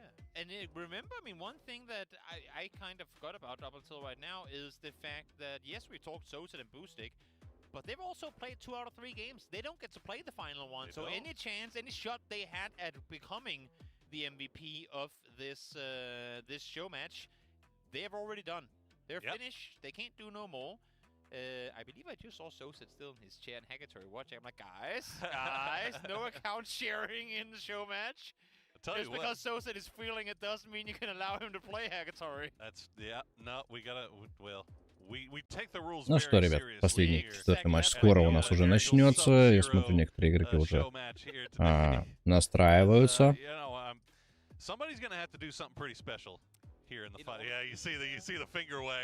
Рофла, Турик, видимо, Хайсаки, видимо, Клориса.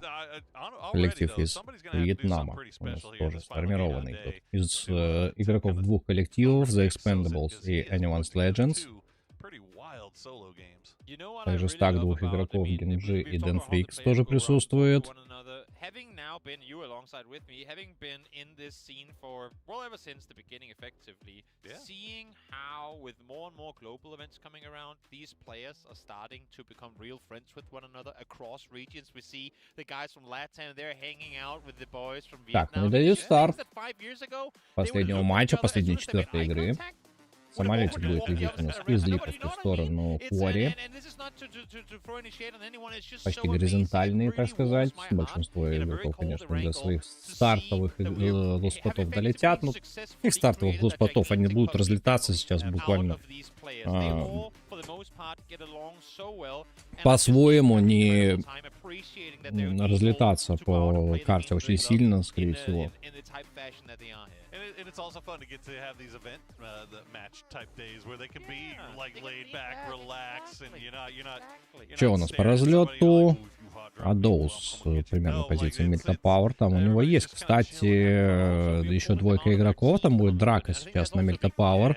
Спайра единственный, кто выпрыгивает на ферму. Хакатори немножко поудаль от него. И начинается у нас пытается на кулаках Минг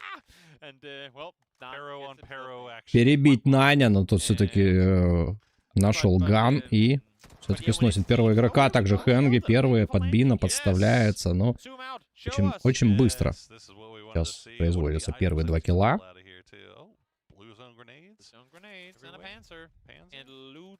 Так, Лю почему-то утонул. Лю, что с тобой? А почему Лю утонул? Я не понимаю. The last game, so he was running in the blue zone the entire time anyway. So you know what? Maybe I'm just waiting for him to come out towards the stage and go, wait, we started. Так, Лурекс туда у нас улетел. Ферри Пир сейчас за Лурексом. Кримзи там же, в той же позиции в районе Квори вместе с Десембером. Очень много игроков, кстати, летят до сих пор. Они летят в сторону Жарджополя, в том числе и Project, как его там, Hello My Bad. Вот он как раз нашел себе уже ганчик и будет теперь пытаться выкуривать всех своих соседей на контейнерах. А это в первую очередь Майкл, у которого до сих пор пушки нет, он бежит. Уже ближайший ангард ловит уже прострелы от Пёрди Кёрди, который здесь же рядом находится. Тут же не стоит расслабляться ребятам, потому что Хаймас тут как тут, он рядом. А почему у Хаймаса в никнейме есть значок Твист? Twisted Minds подписывают Хаймаса, но вряд ли, скорее всего. Клорис сейчас тоже подставится.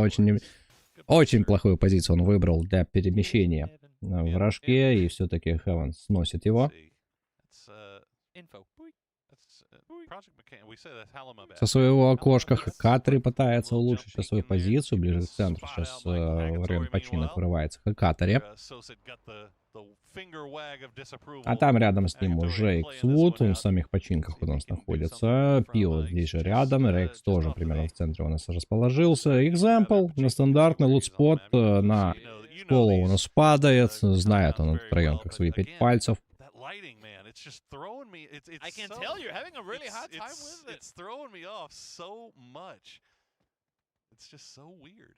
I know somebody else has got to be with me. It's not just only me, you, right? Boris. Like, Exclusively of the thousands of people watching, it is exclusively your eyes that are starting to. Ну, там вся ситуация по кругу была только что показана, как располагаются все игроки. Очень жарко у нас до сих пор в Жаржополе. Кучкуется буквально большинство игроков сейчас в самом центре круга. Rep Yo City. Yeah, of course. My man. Non. United Kingdom, the biggest city in the world. Exactly. Well, Sovereign. Who is Sovereign again? That's Nixie. That's Nixie. That's Nixie. Yes. Nixie. Oh, Rex with a Так, lot of Нингзи X's. пытается прочекать с позиции Рекса, но Рекс уже услышал это перемещение игрока Virtus.pro и будет пытаться как раз пресечь дальнейшую ротацию Нингзи. Конечно же, не влетает, сломя голову в позиции, пытается собрать большинство информации прямо сейчас вокруг. Более третьего лица это сделать намного легче, и Майкл все-таки поставляется под Hello My Bad. Не смог он все-таки выжить в своей не очень приятной позиции. Пио, кстати, засел.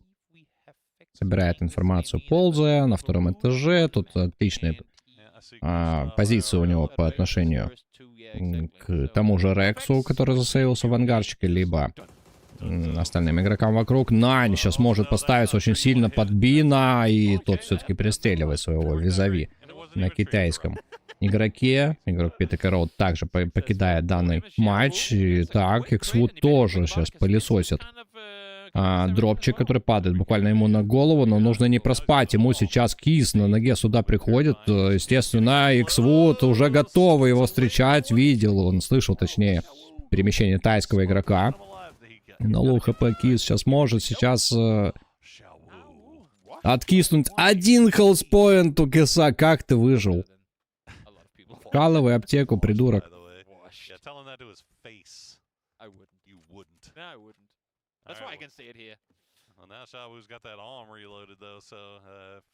Так, душнило на Xwood, но теперь это их домашний лутспот для 17-х. Он будет теперь выкуривать своего противника на тайском игроке. У Киса, конечно же, здесь преимущества нет никакого, потому что Xwood также знает эту зону очень хорошо.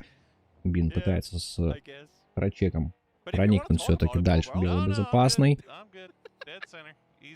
По зоне на востоке у нас до сих пор за пределами белого находится Рот, Густав, Адоус. На западе Шримзи и Hello My Bad. И на Сосновке у нас находится Гизера, единственный, кто падает именно на Сосновочку. Кстати, на севере еще Флаки.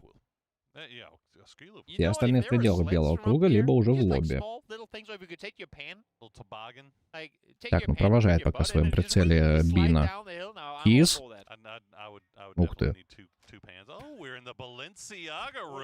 Так, реклама Баленсиаги у нас тут завезлась. Нежданно-негаданно, так сказать. Xwood тоже сейчас провожает того же самого Бина. Не открывает он пока что огонь по переезду данной тачки, по этой ротации. Ну, понимает Xwood, что рано ему еще открывать свою позицию. О, велосипед у него здесь, прямо на втором этаже.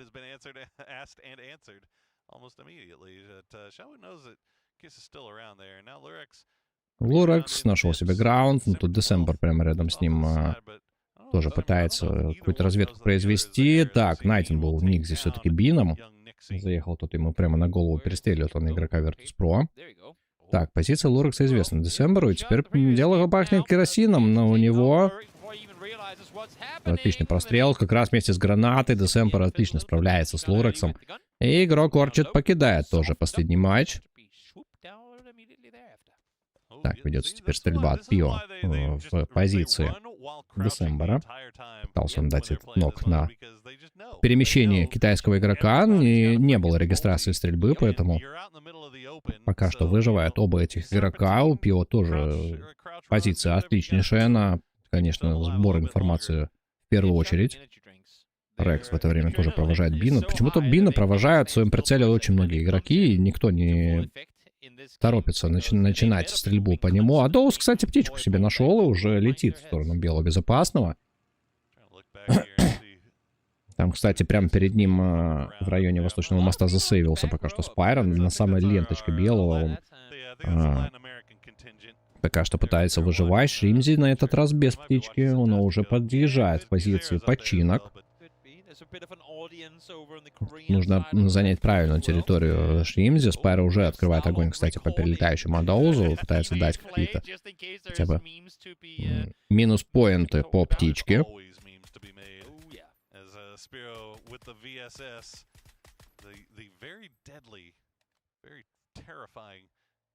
Круг смыкается и уходит, кстати, скорее всего, на школу. Ну, это, скорее всего, поля под школой. Что-то подобное мы увидим в окончании последней карты. И теперь будет тотальная ротация всех из починок. А там огромное количество игроков предиктили зону именно туда. Но, однако, зона опять троллит всех этих игроков. Шримзи, кстати, уже пытается подселиться в школу. Мам, я хочу учиться. Здесь экземпл. Уже получивший бакалавра пытается здесь отстреливаться от всех подряд. Понятное дело, что экземпл знает школу тоже очень хорошо. И, соответственно, будет понимание у экземпла немножко больше, чем у Шримзи. В этой зоне у Хакатри, кстати, тоже могут быть проблемы в лице Киса.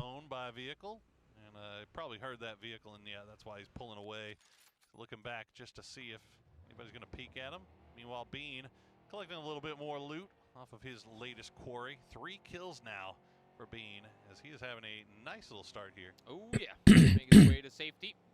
Также кучкуются сейчас все оставшиеся игроки. Напомню, 23 алаев у нас из 32 возможных. Десембр теперь в примерных позициях Киса пытается найти какие-то прострелы по данному игроку. И сейчас будет у Киса уже дело пахнет керосином, потому что идет уже раскидка от Десембра. Прилетает, ловит он как раз лицом эту гранату. Ну, правда, всего лишь половину хп он теряет на этом муве. Но все-таки Десембр заканчивает выступление игрока мифов. Десембра не заканчивается ситуация. Синтастика сюда же улетает. Игрок бразильского коллектива Pubg Esports тоже попытается сейчас как-то перепушить китайского игрока. Но Десембр тоже не лукрушит. Правда, тоже лицом ловит он хаешку. Но в ответ под ноги закидывает синтастика. Еще одного игрока вырубает. Теперь очередь Хакатари. Третья часть марлезонского балета, так сказать. Лидера все-таки не зажил в позиции Рекса. Тут очень хорошо сидел в отношении своего визави. Адоус, кстати, сел на школу. Тоже подселяется он в класс к экземплу и Шримзи.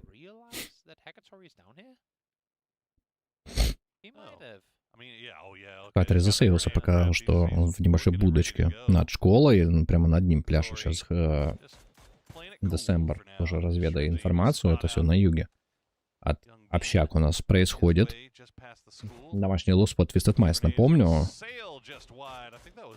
Так, Бин уже начинает наконец-то получать от разных игроков. В этот момент от Шримзи буквально на пол хп он просел.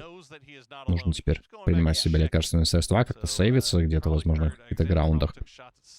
Так, пошел уже в активные действия. Хакатри против Десембра. Хороший зажим.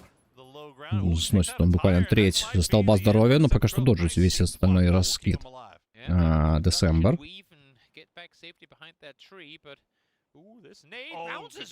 Хаешка не по адресу, немножко не догрел ее.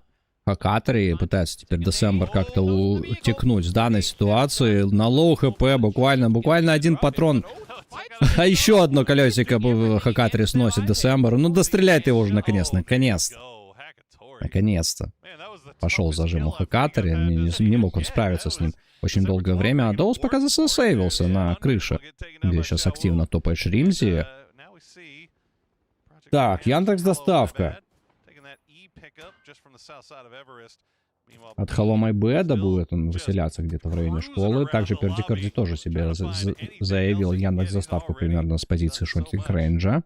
Тоже будет выселяться с воздуха. Бин катается, он не может найти себе какой-то граунд. В это время Флаки тоже сейчас въедет буквально в лобби. Да, Рекс приговаривает его этой позиции к действию, как говорится. Сам чуть не словил, конечно, себе маслину от Шримзи. Перди Кёрти ждет. Но в это время уже прилетел в район школы Холомой Бет, и там будет сейчас очень жарко. Иксвуд на своем лесопеде сейчас будет тоже пытаться как-то улучшать свои позиции. На холмике, наверное, будет заезжать под школой. Ну, все-таки в конечном у нас прилетел Холомой Бет. Быстренько экземпл. Кладет его на лопатки. Лерикс летает. Лерикс не хочет пока что садиться, у него очень хорошая позиция по отношению к остальным игрокам. Он на этой птичке может пережить еще очень многих.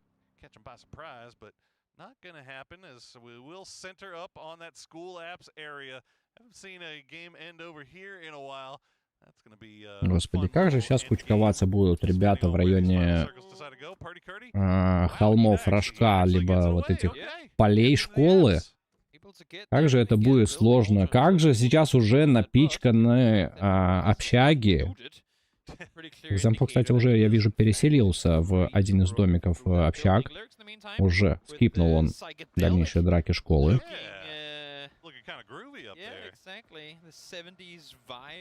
Бин до сих пор катается, он не может себе найти место. Так, у Адоуза теперь проблемы. Лерикс все-таки с воздуха видит эту крышу. Но самому прилетает с разных сторон, поэтому... Так, Рот пытался сейчас влететь в позицию экземпла, который просто на ноге в него врывается, не дает никаких шансов американскому игроку. Все-таки домашний спот твисов, он сказывается. Экземпл очень хорошо играет все-таки эту зону. Флаки, Лерикс. Видимо, ищет уже места, где можно приземлиться, более безопасные для себя. Бин до сих пор катается, до сих пор ловит очень много прострелов от разных игроков. В этот раз под пьё уже подставился. Доус буквально мансит на этой крыше от Лерикса. Пытается дать, конечно, ответные прострелы.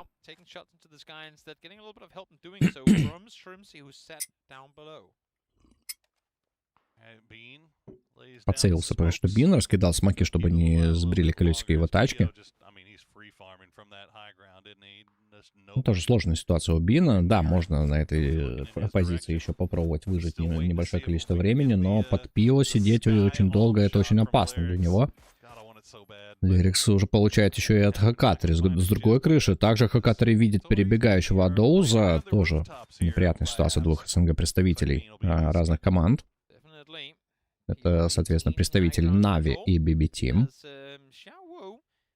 Иксвуд пока что на ленточке он засеялся. Велосипед прямо перед ним. Так и манят игроков, типа. Так, Лерикс нашел будочку. В крутом пике все-таки он влетает в эту позицию. На лоу хп, соответственно, засейвился. Но тут Хакатори попытается пресечь, конечно, возможный заход в будочку от Лерикса.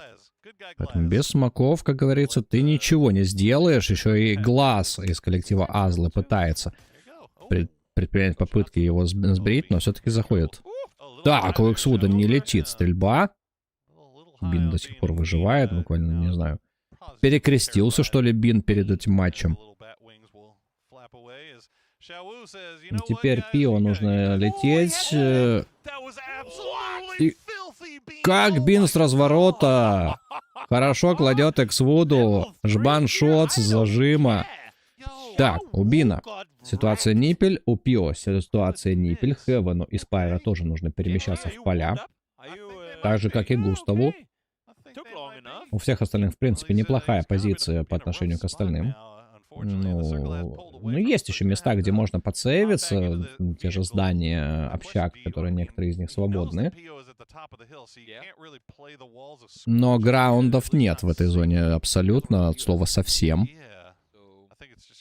Теперь Адоус теперь имеет возможность по Бину пострелять. Когда развеется смоки у него, будет такая возможность. Показывают как раз нам эту карту. Лерикс будет принимать свои позиции Густава, Хевена и Спайра.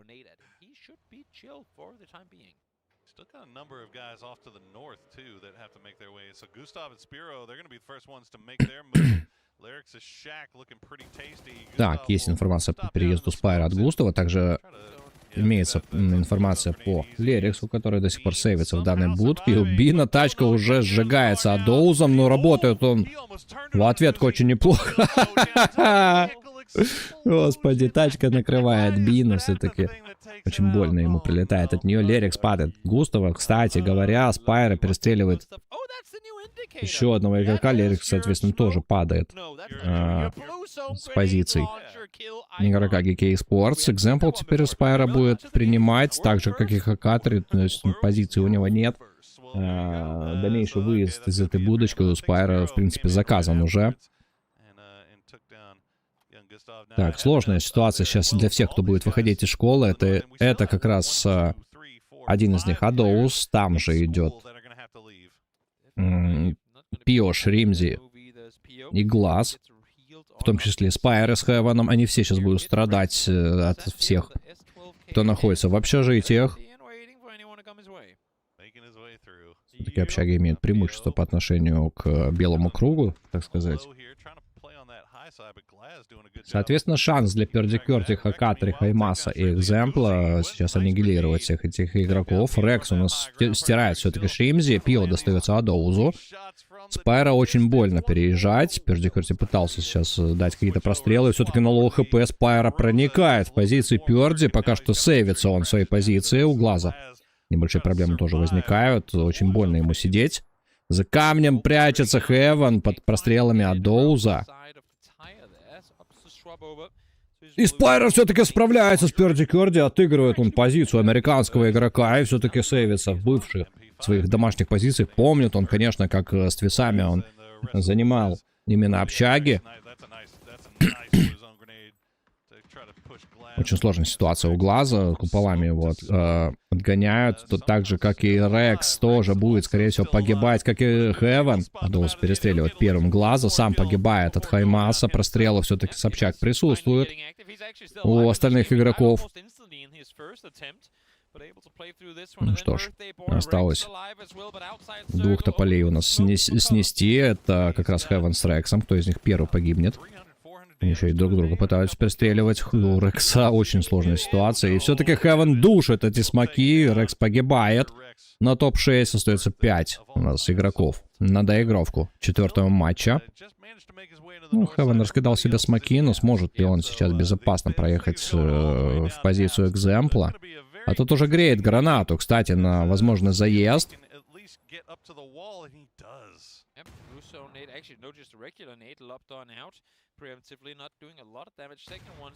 Пока не по адресу откидывает своих хаешек Экземпл, уходит на второй этаж, чтобы попробовать перекидать уже сверху этого корейского игрока, но как бы не пропустить себе хаешки в ответ. Тот же все-таки этот раскид от корейского игрока, а игрок фриков тоже. Так, как же Экземпл хорошо подсидел. В это время Спайра справляется с Хакатори. У нас 3 игрока у нас остаются в лейтгейм. Хаймас, Экземпл и Спайра. Один вьетнамский игрок и 2 СНГ представителей.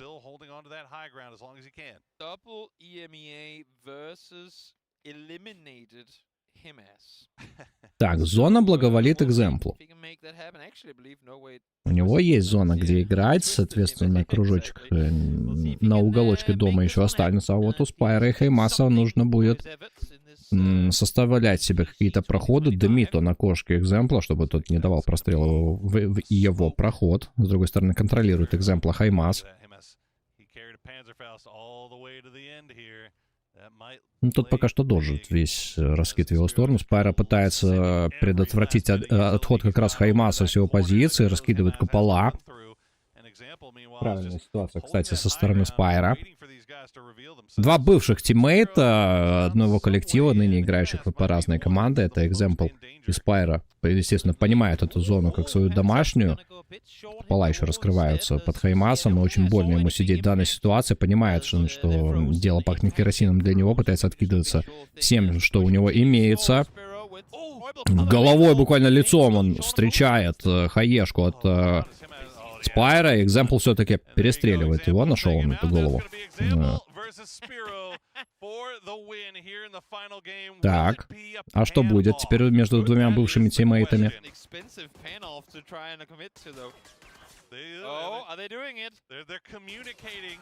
in bullet right now. How far from each other are they set? I want to realize. No. Oh, here we go. Here we go. They go the pan off for the final match. Pan off for the final match. The first one. Так, битва на сковородках. Спайра против Экземпла. Good guy example. No pants. It's gonna be boxing. Нет сковородки у Спайра, поэтому на кулаках. Давайте, ребята, на кулаках. Спайра Экземпл. В синем углу Экземпл, в красном углу Спайра. Это веселая финалочка. Taking everything off, shooting it up in the...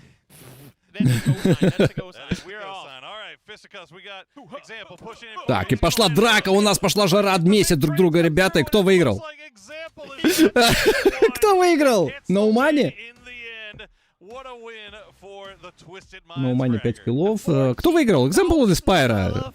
Экземпл, все-таки. Экземпл выигрывает. Красавчик просто на кулаках. Сработал он Спайра. Ну, я думаю, ребята поняли друг друга, но... Никаких обид друг другу не имеют, естественно, сами договорились. Ой, отличную финалочку нам дали ребята, просто шикарнейшая концовочка. Пошли жать друг другу руки. Весело, весело. Очень весело сработали два бывших тиммейта по Twisted Minds.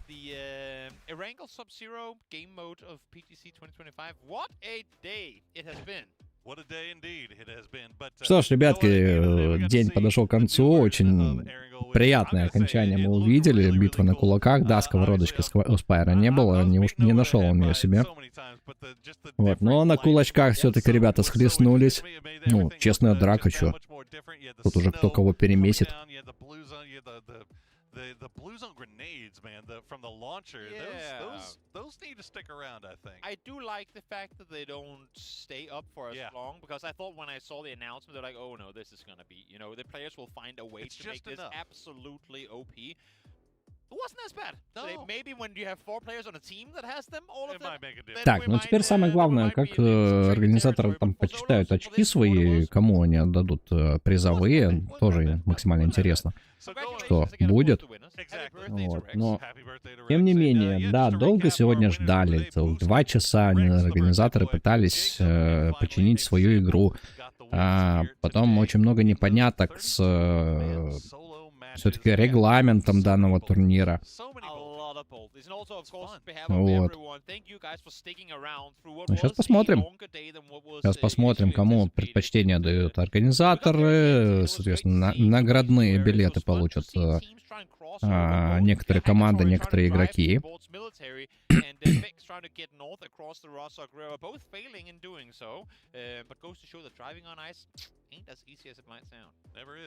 Never is, and I'm not sure we're gonna maybe get an interview with Example. I'm just smiling.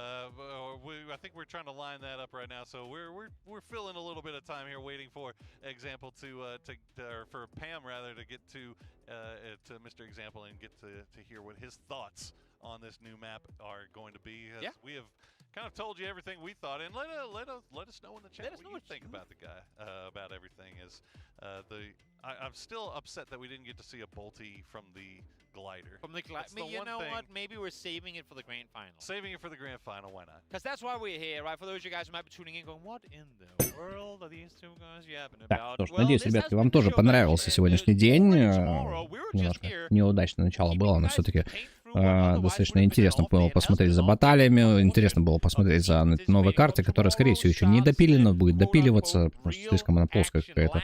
Плюс непонятно, почему ее назвали Сабзира, там очень мало снега, абсолютно очень мало льда.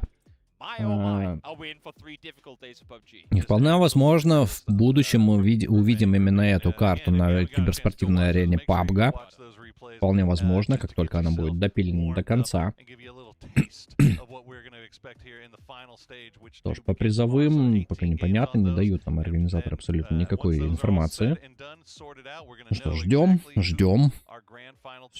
все это. So much on the line for that one. So it's good, I guess, that these guys get a little bit of chance to relax and have fun and just hang around with their competitors, with their teammates in a very low-key, laid-back environment, while also getting to see some fun, exciting new stuff. It has been both physically and mentally. Под самый конец все-таки залетели. I don't Ко think мне I've еще ever seen зрители. as many reclined gaming chairs in one room before as these guys just waiting for the games to get started, you know, chilling, walking around to one another's booths, as we said, hanging out, getting closer with one another. I'm seeing people talking together at these events, laughing, sharing good moments together that I would have never in a million years thought would ever Так, even хватит start. разглагольствовать, давайте нам уже табличку, давайте нам все распределение призовых и все будем заканчивать, ну что... Я сам уже здесь засиделся уже очень долго. Я думал, что это будет намного быстрее, но с теми проблемами, которые были у организаторов, соответственно, пришлось 2 часа ни хрена не делать. 2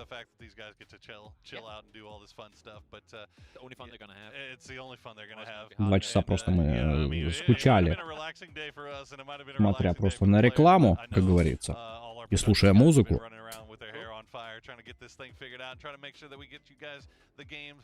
All the fun stuff in the gameplay that you deserve to see, and get to show you this fun new map. But also, I mean, as you say, it's been fun and chill playing this. All these players know full well that as soon as they leave this room, they're going straight back to their hotel rooms with their teams. I mean, the ones playing Last Chance anyway. To figure, great, this was fun.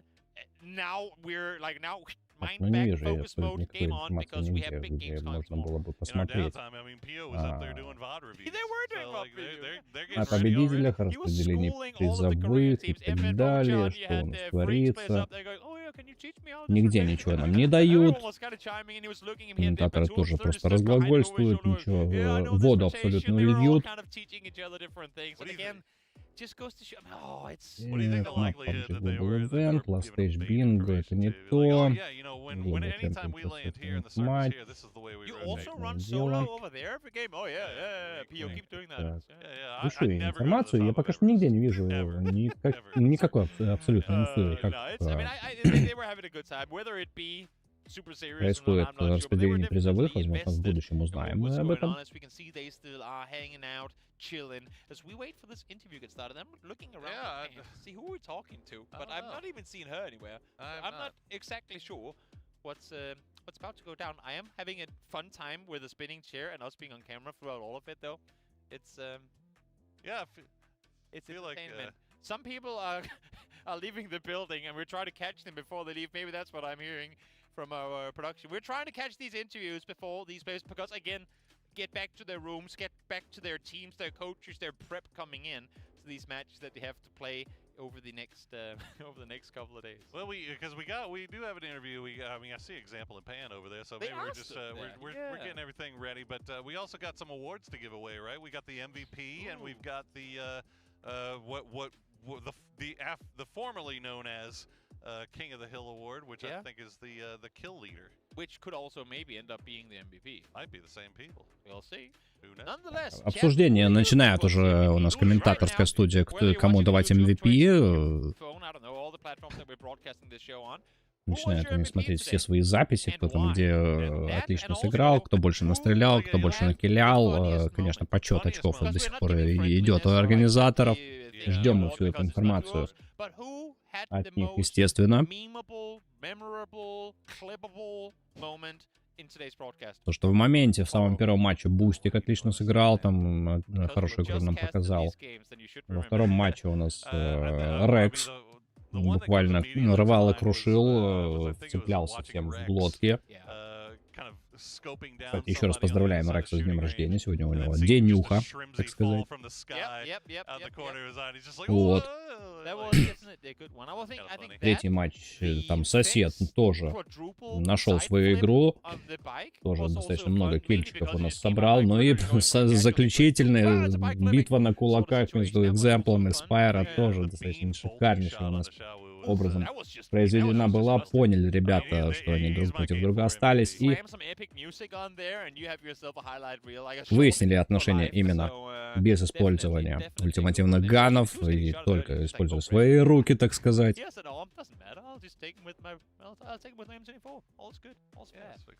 But let us know who you thought were what was the best moment. I'm sure you've already clipped all the moments you enjoyed. Who was your MVP of the day? My MVP of the entire day combined? I have an answer to this.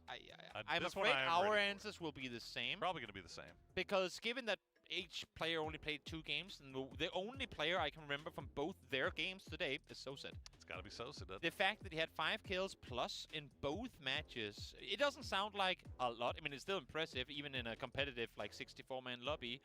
But 5 kills in solos, when you see how quick, I mean, every time Ming did out and went something insane, he immediately got bolted to the back of the head right thereafter, because it's impossible to have control over all angles when you're solo, right? So the fact Так, that видимо, Soset goes out, ведущую, gets these кстати, kills, no которая ведет PRDMs, у нас на no teaming, интервью экземпла. but just goes out single-handedly. Дайте там уже Спайра рядом, чтобы стоял, чтобы они вдвоем у нас повеселили народ. He had a really good performance, I think, Soset. Понятное дело, что финалочка была у нас очень шикарнейшая.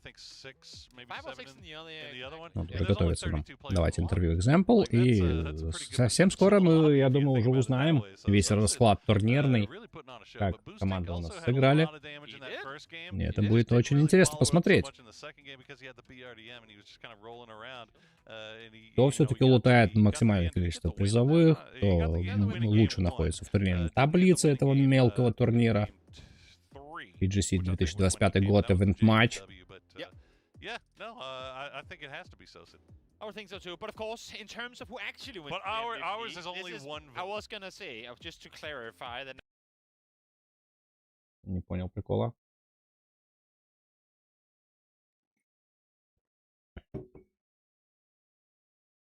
Что случилось? Пропуска кадров нет. Так, это не от меня.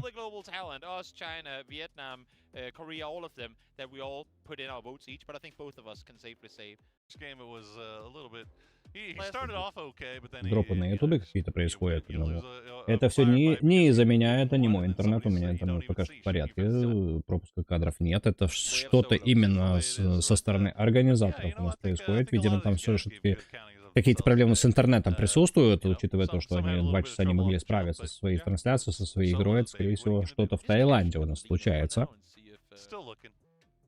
Oh, at least now they stood up on the stage. Oh, okay, I think maybe the person that left was a cameraman. So we're being told pretty soon. Hopefully that's going to be true. As we can see, actually you can see them. Yeah, you can see it. We can Да, дропается трансляция. Это все не по моей вине, опять же. Let's do the interview now. We have the camera up here. Pan, you want to come up here and do the interview? Hello, example. How do you feel about getting that big win there in the final game, and what did you think about the new map? I don't speak. You're supposed to be example. I know, but that's why I was here. trying to channel my inner example, and I can't. My accent and everything. You don't have to do an accent. It was good. I am a robot. I was doing Pan, and I just sounded like friggin' Mrs. Doubtfire. I thought it was just your normal voice. Oh, well. Yeah. Well, we're waiting. Okay. 10 seconds interview. Oh, there we go. We're ready to get this one going. Thank you, everyone, so much for this. Let's hop over to the stage now, right there, for Pan and Example. Так, попрощались с нами комментаторская студия. Теперь мы будем смотреть на интервью экземпла. And now we are right here with our 4th match chicken dinner. That is Example. I'm cheering for him, you know. All right, so today is a new map, is a new update. So how do you experience about that? That was so much fun. I liked it very, very good. I also like the new winter vibes on Erangel. I also like the new busy grenade with the shots with a gun. So yeah. Yeah. So how do you feel as you're the winner and you grab like the prize? Nice. I guess. I love your mood. All right, so thank you so much and congratulations to you once again, the winner of match 4. Example, thank you so much. Thank you. Bye-bye, you can take a rest. Thank you. Небольшой вопросик, как он думал насчет нового Эрангеля. Тут, естественно, заметил, что новая карта зимнего Эрангеля достаточно неплохо выглядит. От себя добавлю, что ее нужно дорабатывать. Сразу от себя добавлю, что самому экземплу понравился этот весь вайб. И он положительно отозвался об этой карте. Так, соседа теперь нам представляют.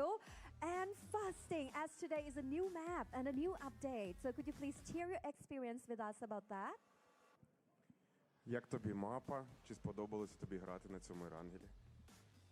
Взагалі мені дуже подобається цей новий Ерангель, тому що були додавлені якісь нові позиції і такий, знаєте, зимній вайб взагалі, як Новий рік, скоро ось, і мені дуже подобається така тематика.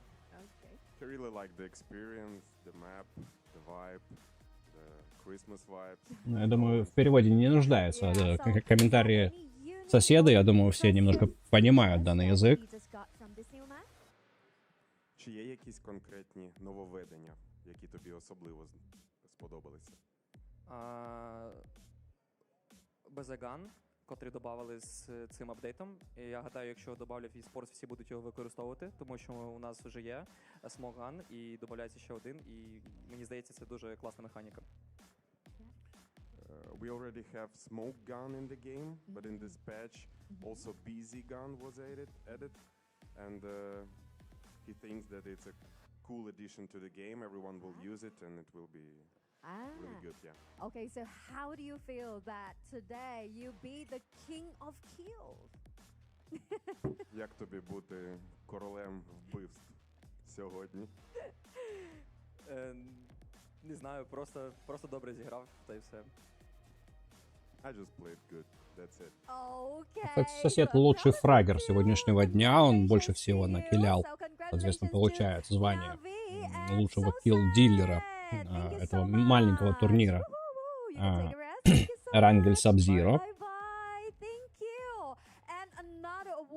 That I would like to announce by voted the MVP of the day. Voted to